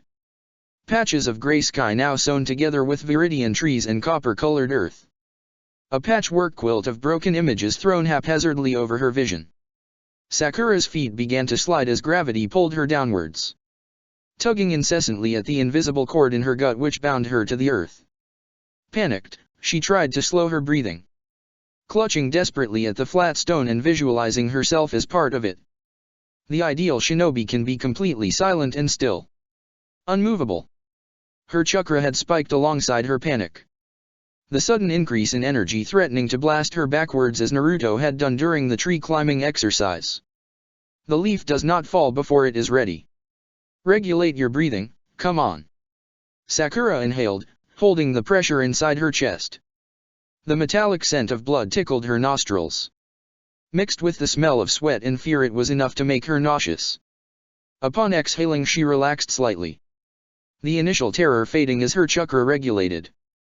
Sakura paused to ensure the strength of her hold upon the wall. Tears gathered, ice-cold drops at the corner of her eyes. Stubbornly refusing to fall despite the wind clawing desperately at her features. Meters above the ground and precariously attached to the wall with her not quite right chakra, Sakura grinned. Another shot of adrenaline pierced her system as her leg kicked off the wall, arms releasing at the same instant. Then she was running. Her feet pounding against the stone echoed in a bizarre imitation of her earlier run through the streets. Already Sakura's core ached from the vertical positioning. Palms stinging as sweat dripped into the cuts. Sakura lost herself in the thrill of the moment as the ground fell away. The world narrowing to the seemingly endless path in front. The imposing gray mass that formed the sky loomed ever closer until it seemed inevitable they would collide. Her muscles ached fiercely as the pull of gravity increased. The air colder the higher she went. All her discomfort vanished as a glance downwards confirmed she had made it halfway. Channeling more chakra, Sakura forced herself faster. The wind clawed at her hair until it fell from the ponytail. Pink strands trailing like scattered petals as she sprinted up the wall. This is fucking awesome. The final 100 meters were torturous. Frozen fire burning her throat with every breath. Gasping raggedly, Sakura pushed her tired limbs forward. Pushing off the wall and into a backflip, she laughed outright at the open-mouthed expressions of the guards as she sailed overhead. Tired eyes bright with inner fire joy and mouth stretched wide over wind-blown cheeks. Giving a small wave, Sakura closed her eyes and leaned backwards. The world reducing to nothing but rushing blackness as she corkscrewed downwards over the side of the wall. When the fear became suffocating, Sakura opened her eyes, twisting at the last second to land back on the wall. The guards were leaning over the railing shouting encouragement. Loud whoops of, "Go little genin," reaching her ears. Sakura's life hinged on the inches of contact between herself and the wall. Hurtling towards the ground fast enough to shatter bone. And it was exhilarating. Death was so close. Held at bay by Sakura's skill alone. Tears blurring her vision and wind deafening. Running blindly downwards. The guards watched dumbfounded at the little genin vaulting over their heads. Twisting effortlessly through the air only to collide once again with the wall. Using chakra to stick to surface and resuming her furious pace. Pink hair flew behind her. The only spot of color against her bland outfit. That end. Red chakra. Hate murmured. Rubbing his eyes, he squinted again, impressed by the speed at which she had moved in that brief second. Is anyone else seeing that? The Chiryunin beside him blinked. Huh. Thought I was imagining it. Kotetsu observed the flickering red chakra around the girl. Must be some fancy new jutsu. He decided, fingers tapping absently against the railing. I wonder who her sensei is. It was only when the girl disappeared down the wall that they resumed regular duties. After all, it wasn't every day a pink child flew overhead. Sakura felt her chakra begin to wane as she passed the halfway mark. The energy rushing through her limbs began to stutter. Her hold on the wall slipping with every step. Fuck, this is not how I want to die. Gritting her teeth, she forced more chakra into her tired limbs. Determined to make it as far as possible despite the stabbing pain. Her chakra gave out just as the treetops came into sight. Pushing off from the wall, Sakura threw out her arms, laughing at the ground. Rising up to meet her like some giant earthen hand. The air bitingly cold against her form, so very small against the vastness of the world. The forest continued to expand below her. An immense arboreal sea into which Sakura was diving. Unfortunately, wood isn't a liquid. You are an idiot and we are both going to die. Shut up, Snake, it's not as though you can teach me how to land. Teach me. Silently, Sakura thanked Kakashi for his love of theatrics. During a D-rank mission he had leapt from the head of the first Hokage to avoid Tora's claws. A graceful, controlled fall resulting in a perfect landing. Sakura and Sasuke had marveled at his skill, before Naruto's piercing scream as Tora bit his ear stole their attention. Picturing Kakashi in her mind, Sakura recalled the way his knees had bent forwards, angled diagonally outwards whilst his arms trailed behind. Muscles kept in a state of loose readiness. Tensed just enough to respond quickly yet still lax enough to absorb any impact. Swallowing, Sakura had just enough time to clumsily mimic Kakashi's form before the forest appeared. Leaves explode into her vision, a whirlwind of green as Sakura reached the forest. Small twigs and branches whipped at her body, gravity hungrily pulling her down. Instinctively Sakura covered her head, forgetting all about control as she crashed through the trees. Barely avoiding a serious concussion or broken bones. Desperate slow down, Sakura grabbed the closest branch. An awful wrenching sensation followed as her arm almost tore from its socket and she let go with a soft cry. Only to belly flop onto hardwood. Ow! The breath knocked out of her, Sakura could only lie there. Gasping like a dying fish. Her ears ringing in the sudden silence. The choked spluttering of bruised lungs just audible as she fought for breath. Well, it can't get any worse. No sooner had the thought occurred than Sakura felt herself begin to slide. You've got to be fucking kidding. Thoroughly winded, she was powerless to stop the inevitable. I'm going to fall right about now. Sakura winced as she finally tilted over, quickly gathering speed. Closing her eyes as she was thrown like a rag doll through the forest. Branches and vines striking like vipers. If she had the breath to spare, Sakura would have yelled as vicious cuts opened across her skin. Bruises blooming like flowers. And then it stopped. Something had broken her fall. Sakura didn't dare open her eyes until she was certain no more trees were going to roundhouse kick her in gut. Dazedly she registered a swaying motion. Her arms were bound tightly to her side and her body felt suspended. How am I still above the ground? From the blood rushing to her head, Sakura could also tell she was upside down. Tangled in vines, she blinked until her vision returned, the inverted outlines of trees that bordered a winding forest path coming into view. Pain was a chorus of various hurts. Bass-toned bruises contrasting with the high sopranos of cuts, the warm chorus of blood trickling down her skin. Nothing was broken or sprained. And for that she could thank sheer dumb luck. Sakura's chakra coils ached fiercely. However, she could tell that although overworked, none had yet reached the dangerous, sometimes fatal stage of chakra exhaustion. Cocooned in vines and suspended a meter or two above the ground, she groaned in pain. Rocking back and forth like some bizarre human pendulum. That could have gone better. Sakura finally muttered, slightly queasy as she finally stopped moving. Yeah, no kid, I'd have to agree. Sakura squeaked in surprise.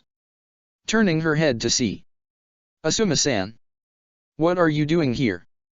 The Jounin waved a hand, seeming nonplussed by the sight of a student hanging upside down and suspended above the forest. Training with my genin team, or we were, before the sound of screaming and crashing interrupted. The man crouched down until he was eye level with Sakura. Green eyes met brown and she squirmed under the questioning gaze. Unable to escape her prison of vines. It didn't help that blood was still rushing to her head. Her legs by this stage tingly and numb. Clearing her throat, Sakura gave her best apologetic grin. Sorry about that. Asuma shook his head in consternation, though a smile tugged at his lips. I must say, your capacity for profanity is unparalleled. Some of those even I haven't heard before. Someone should wash your mouth out. Shikamaru remarked. His long body leaning against a nearby tree. Half-lidded gaze observing her with sleepy interest. Lazy bastard. Sakura scowled. Trying her best to seem nonchalant about her current position. Couldn't they just cut her down already? My apologies, Nara-san. Her voice turned to Sakurin, the Nara grimacing at such blatantly false sincerity. I wasn't aware you had such delicate sensibilities. Shikamaru let out a huff, arms crossing over his chest. Keep talking like that, Harano-san, and we won't let you down. Asuma letting out a startled bark of laughter before trying to hide it in a cough. Knock it off, you two. The Jounin regarded Sakura for a moment, expression turning serious. Might I ask what you were doing? I'm aware the rest of Team 7 is on a mission. Sakura glanced at Shikamaru, who watched with as much interest as the Nara would show. I was trying to, she struggled again, unsuccessfully, to loosen the vines. I was trying to Runupan down the wall without falling off. Sakura finally mumbled the words, speaking so fast it took both men a minute to understand. Shikamaru snorted. I would hazard a guess you ran out of chakra on the way down. She nodded miserably. Asuma ran a hand through his hair, expelling a loud breath. What kind of dash? Shikamaru. Asuma-sensei. Where are you? Ino's high-pitched voice rang through the forest. Sakura froze in horror. We were supposed to start half an hour ago. Sakura turned pleading eyes to Shikamaru. Please don't let her see me like this. The Nara sighed, muttering something that sounded a lot like troublesome before a shuriken flashed. Sakura fell to the ground with a thud, the impact adding bruises to her bruises. Vines lay scattered around her like dead snakes, and she quickly set about detangling herself. Ignoring the pain in her battered body as Ino's voice grew closer. Seriously, Asuma-sensei. What kind of task is this? Can't we just leave? I'm hungry. That must be Koji. Waving a hand in goodbye, Sakura set off at a staggering run. Leaving Team 10 to argue about whether they could have barbecued lunch for the 5th consecutive day. When she finally reached a clearing located at a safe distance away, Sakura collapsed. Panting heavily and soaked with sweat. Cuts stinging and muscles aching. Adrenaline still pumping through her system from the earlier danger. Lying on the ground, she noted with pleasure the storm clouds around her mind had all but vanished. Replaced by the soft golden glow of accomplishment. Sakura felt her mouth curve upward, jade eyes sparkling. I did it. Kawa slithered across her mindscape, tongue flickering. And you almost died only once. Very impressive. Stretching out her palm to the sky, Sakura marveled at the simple sensation of warmth. The clouds had broken to reveal patches of azure sky. Sunlight streaming through the gaps to illuminate beads of moisture caught on the grass. Idly, she watched a ladybug's ascent across a leaf. Red shell, a drop of spilt blood against the green. Dark spots along its back gleaming like newly wet ink. Sakura followed its movement until the ladybird took flight, wings a blur of motion before it was quickly swallowed by the sky. It's quite tempting, to disappear like that. You couldn't handle it. She frowned, her arm dropping back to her side. How so? I'm merely a part of you, and you know the answer as well as I. Picking debris from the pink tangle that was her hair, Sakura mulled over Kawa's words. The answer came unbidden. Alone. Kawa's head tilted, something like sympathy in that blue gaze. You are scared to be alone. I'm not scared. An amused hiss. You cannot lie to one who lives inside your head. Getting to her feet with a grunt, Sakura resolutely ignored his smug expression. pushing the snake to the corner of her consciousness much to Kawa's chagrin. I don't have time for a therapy session. You are rather childish when proven wrong. Why don't you go hibernate or something? Sakura hissed aloud as she stomped through the forest. Irritation coloring every action. I was finally feeling peaceful and I don't need a pile of Baijuyo Chakra offcuts to come along and ruin it. If snakes could sigh, Kawa came pretty close. Nostrils flaring and body narrowing as he expelled a breath. How many times must I say that we are one and the same? I can simply be described as a bizarre replacement for inner. Well, I need to shut up then. If only. The dry response made Sakura laugh aloud. The sound crisp and clear in the little clearing. Brushing dirt from her palms, she set off at a languid pace for home. Although Sakura's entire body heavily protested yet more movement, she ignored it. Delighted to simply walk through the forest as the clouds melted away. Every shade of brown and green visible to her eye. Faint traces of growing things mingling with the rich scent of decay, dead leaves rotting back to earth in an endless cycle of give and take. Sakura's footsteps were silent as she made her way through the trees. Admiring the patches of sunlight that lay like spilt golden ichor across the ground. Just barely filtering past the canopy of leaves overhead that kept the forest in perpetual twilight. The walk through the village itself was less pleasant. Rain leaving puddles across the footpaths that were quickly mudded by passerby. Deftly avoiding the worst of them, Sakura wrinkled her nose at the alleyways she passed. The scent of wet garbage stagnant in the air. Her pace quickened in an effort to avoid it, and by the time Sakura turned onto her street the world was dimming at the edges. Exhaustion wrapping her body in a violent fist. The gate to home couldn't unlock fast enough as she started up the path that led to the front door. The sun having set a half hour ago to leave the world in early night. The lights in the windows cast golden rectangles onto the lawn as... Wait. The lights. Two familiar scents reached her nose a second later. Childhood memories and fresh baked bread. Comforting and oh so familiar. Kaa-san. Tio-yu-san. Her tiredness forgotten in lieu of excitement, Sakura marched up the path. Knocking impatiently on the door until her knuckles almost split from the force. It was thrown open with the creak of old hinges. Soft murmur of conversation dying as Sakura's father gaped at her. Her mother, Mabuki Harino, peering over his shoulder. A wealth of emotions threatened to drown her as Sakura looked at her parents. Back in that cavern, Sakura was convinced she would die there. The loving faces or her Kaa-san and Tio-yu-san forced to mourn an empty grave. Now they were here. She was here. A little genin shinobi. Covered in dirt, bruises, dried blood and leaves, and drenched from the earlier rain and exertion. Her parents, by contrast, looked bone the worse for wear. Mouths worn into smile lines and loose civilian clothing flowing over unblemished skin. The Harino family regarded each other.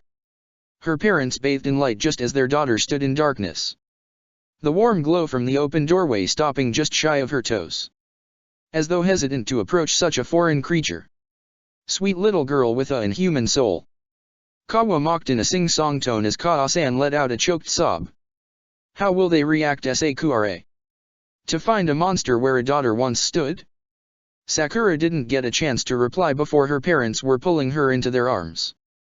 The words comfort and safety rising unbidden as her legs finally gave way.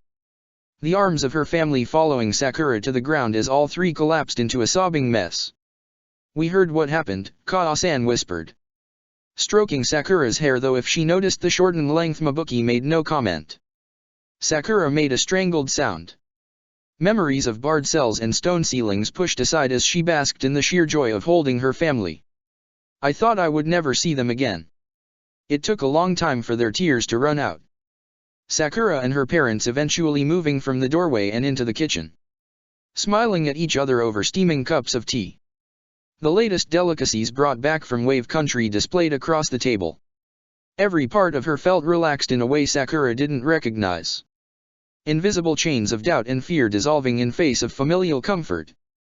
Falling easily into small talk as Sakura quizzed them about the latest products to be bought and sold and the possibility of expanding the Harino merchant business into Suna. Draining the last of her tea and swallowing the final biscuit. Sakura stood. She bowed politely to her parents and excused herself for a shower. Standing under the hot spray, Sakura watched in numb fascination as a forest's worth of dirt and leaves circled the drain. It ran red as she scrubbed the dried blood and sweat from her body. Finally detangling her hair to lather it with strawberry shampoo.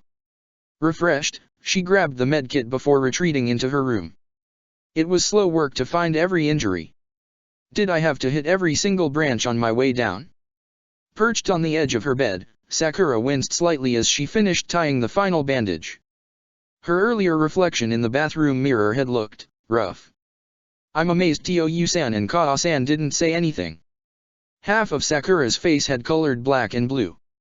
A nasty cut above her eye just beginning to scab over whilst her arms look as though you fought a tree and lost. Sakura's naked body was adorned with bruises. Blotches of color, like spilt paint, scattered across her pale skin. Tracing her fingertips along a particularly nasty scar scrawled across her ribs, Sakura hummed quietly. The older I become, the less injuries seem so foreign. Applying gauze and antiseptic to these newest scrapes and cuts, she hardly noticed the sting which had once seemed so agonizing. I guess when you begin to live as a shinobi, smaller hurts no longer register. Sakura. Are you okay? Hi. Shrugging on a pair of well-worn pajamas, she sighed at the soft material. It was such a simple pleasure, to be well fed and warm. Her footsteps creaked slightly as she strode to the door. Old wooden panels groaning in protest. The forgotten voices of long-dead trees reduced to whispered nonsense.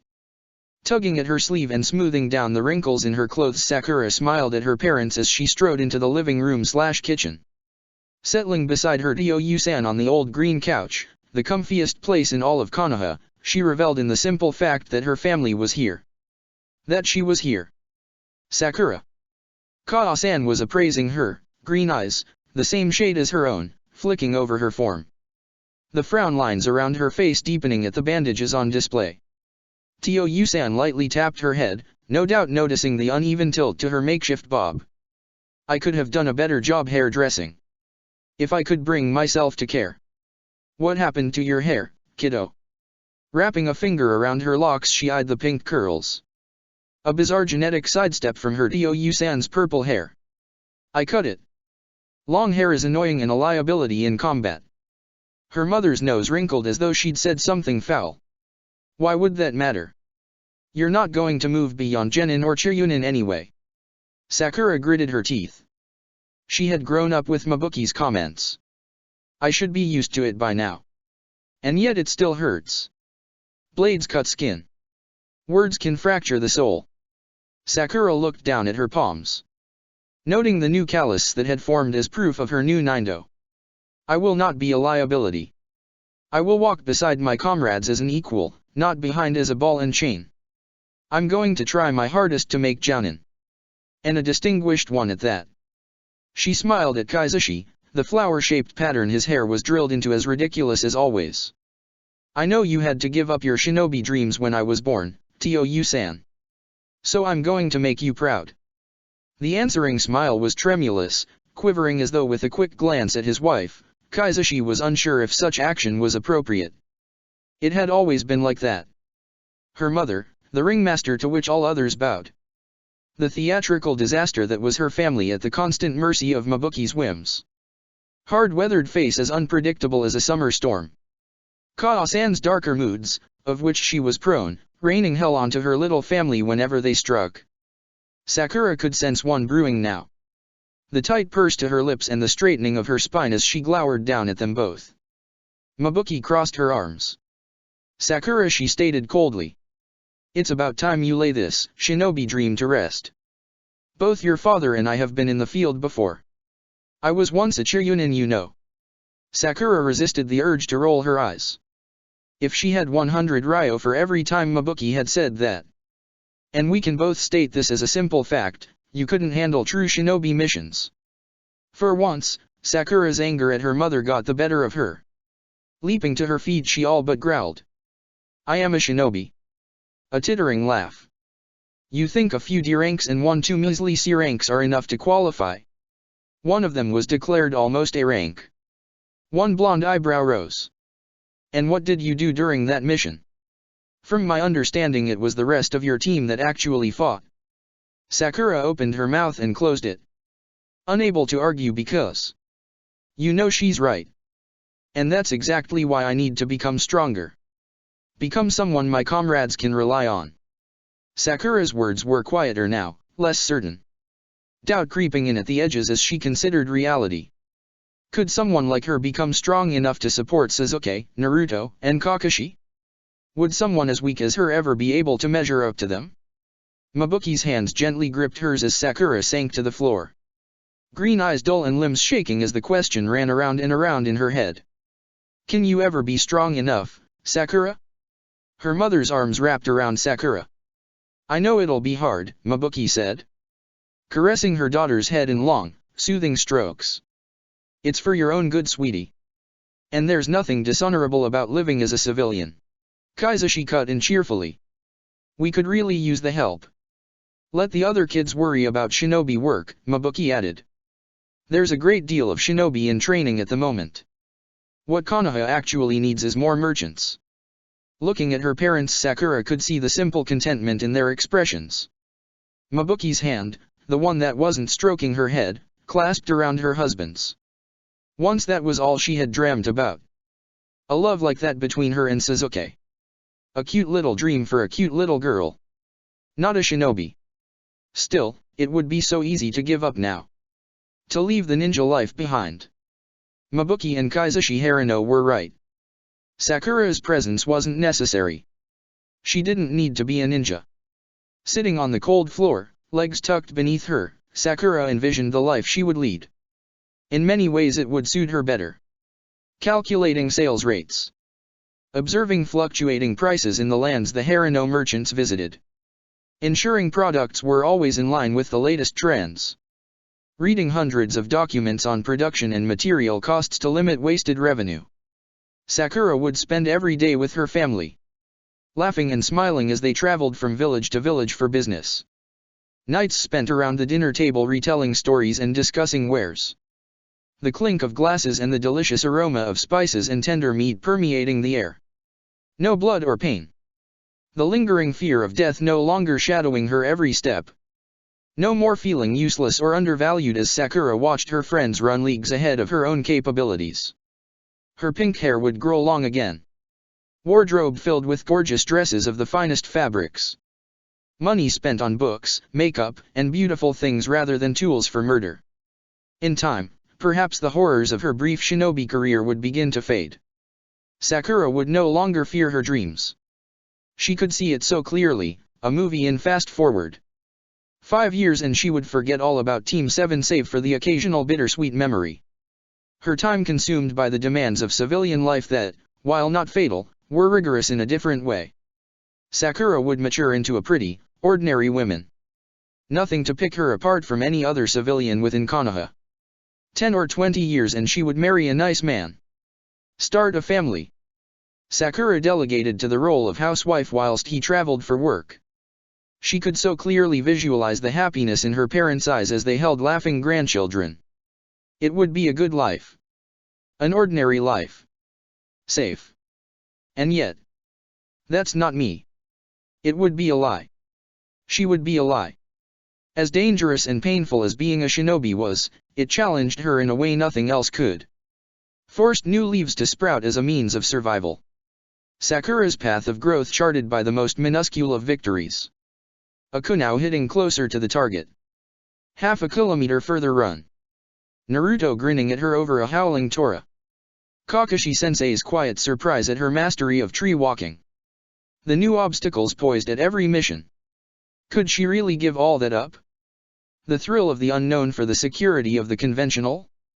Tensing beneath her family's touch, Sakura gritted her teeth. I don't want to be cut into shape like some ornamental rose. Better to be the vines that coil wildly around the garden. Able to grow into whatever form you desire. No. One word. A simple answer spoken from anger. Of Sakura's defiant refusal to yield to the easy path. No. She would rather fight her way through brambles and twisted woods. Forge her own way forward through sheer force of will. Never pretending to be less than she was. Never forcing herself to fit into a pretty little civilian box, one that left no room for fangs or bloodied hands. "I'm sorry," Sakura said solemnly, meeting the gazes of both her parents. "It's my dream to become a shinobi my friends and comrades can depend on." Brushing aside their comforting touch, she stood, swaying slightly, both from exhaustion and the weight of her decision. "I love and respect you as my parents and as people.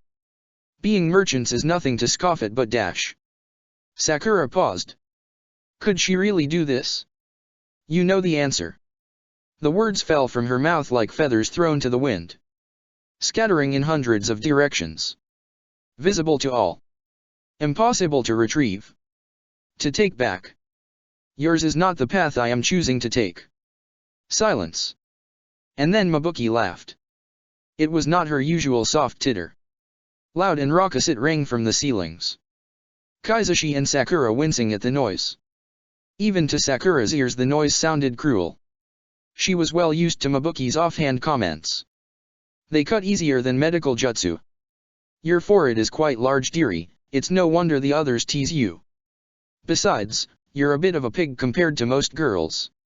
What's wrong with being a paper ninja, Sakura? Combat for you is always a disaster. You seem very tired, sweetie. Why don't you go to bed and we'll resume this discussion in the morning?" Sakura started. What a blunt dismissal. Kaizashi let out a sigh. Seemingly relieved his wife had taken control. "Go to sleep, little blossom." Her parents pulled her into a quick hug. In what seemed no time at all they were tucking her into bed and shutting the door quietly. Staring blankly at the ceiling, Sakura wondered. What was the point in speaking, if nobody listened? Check the description for the links to the author.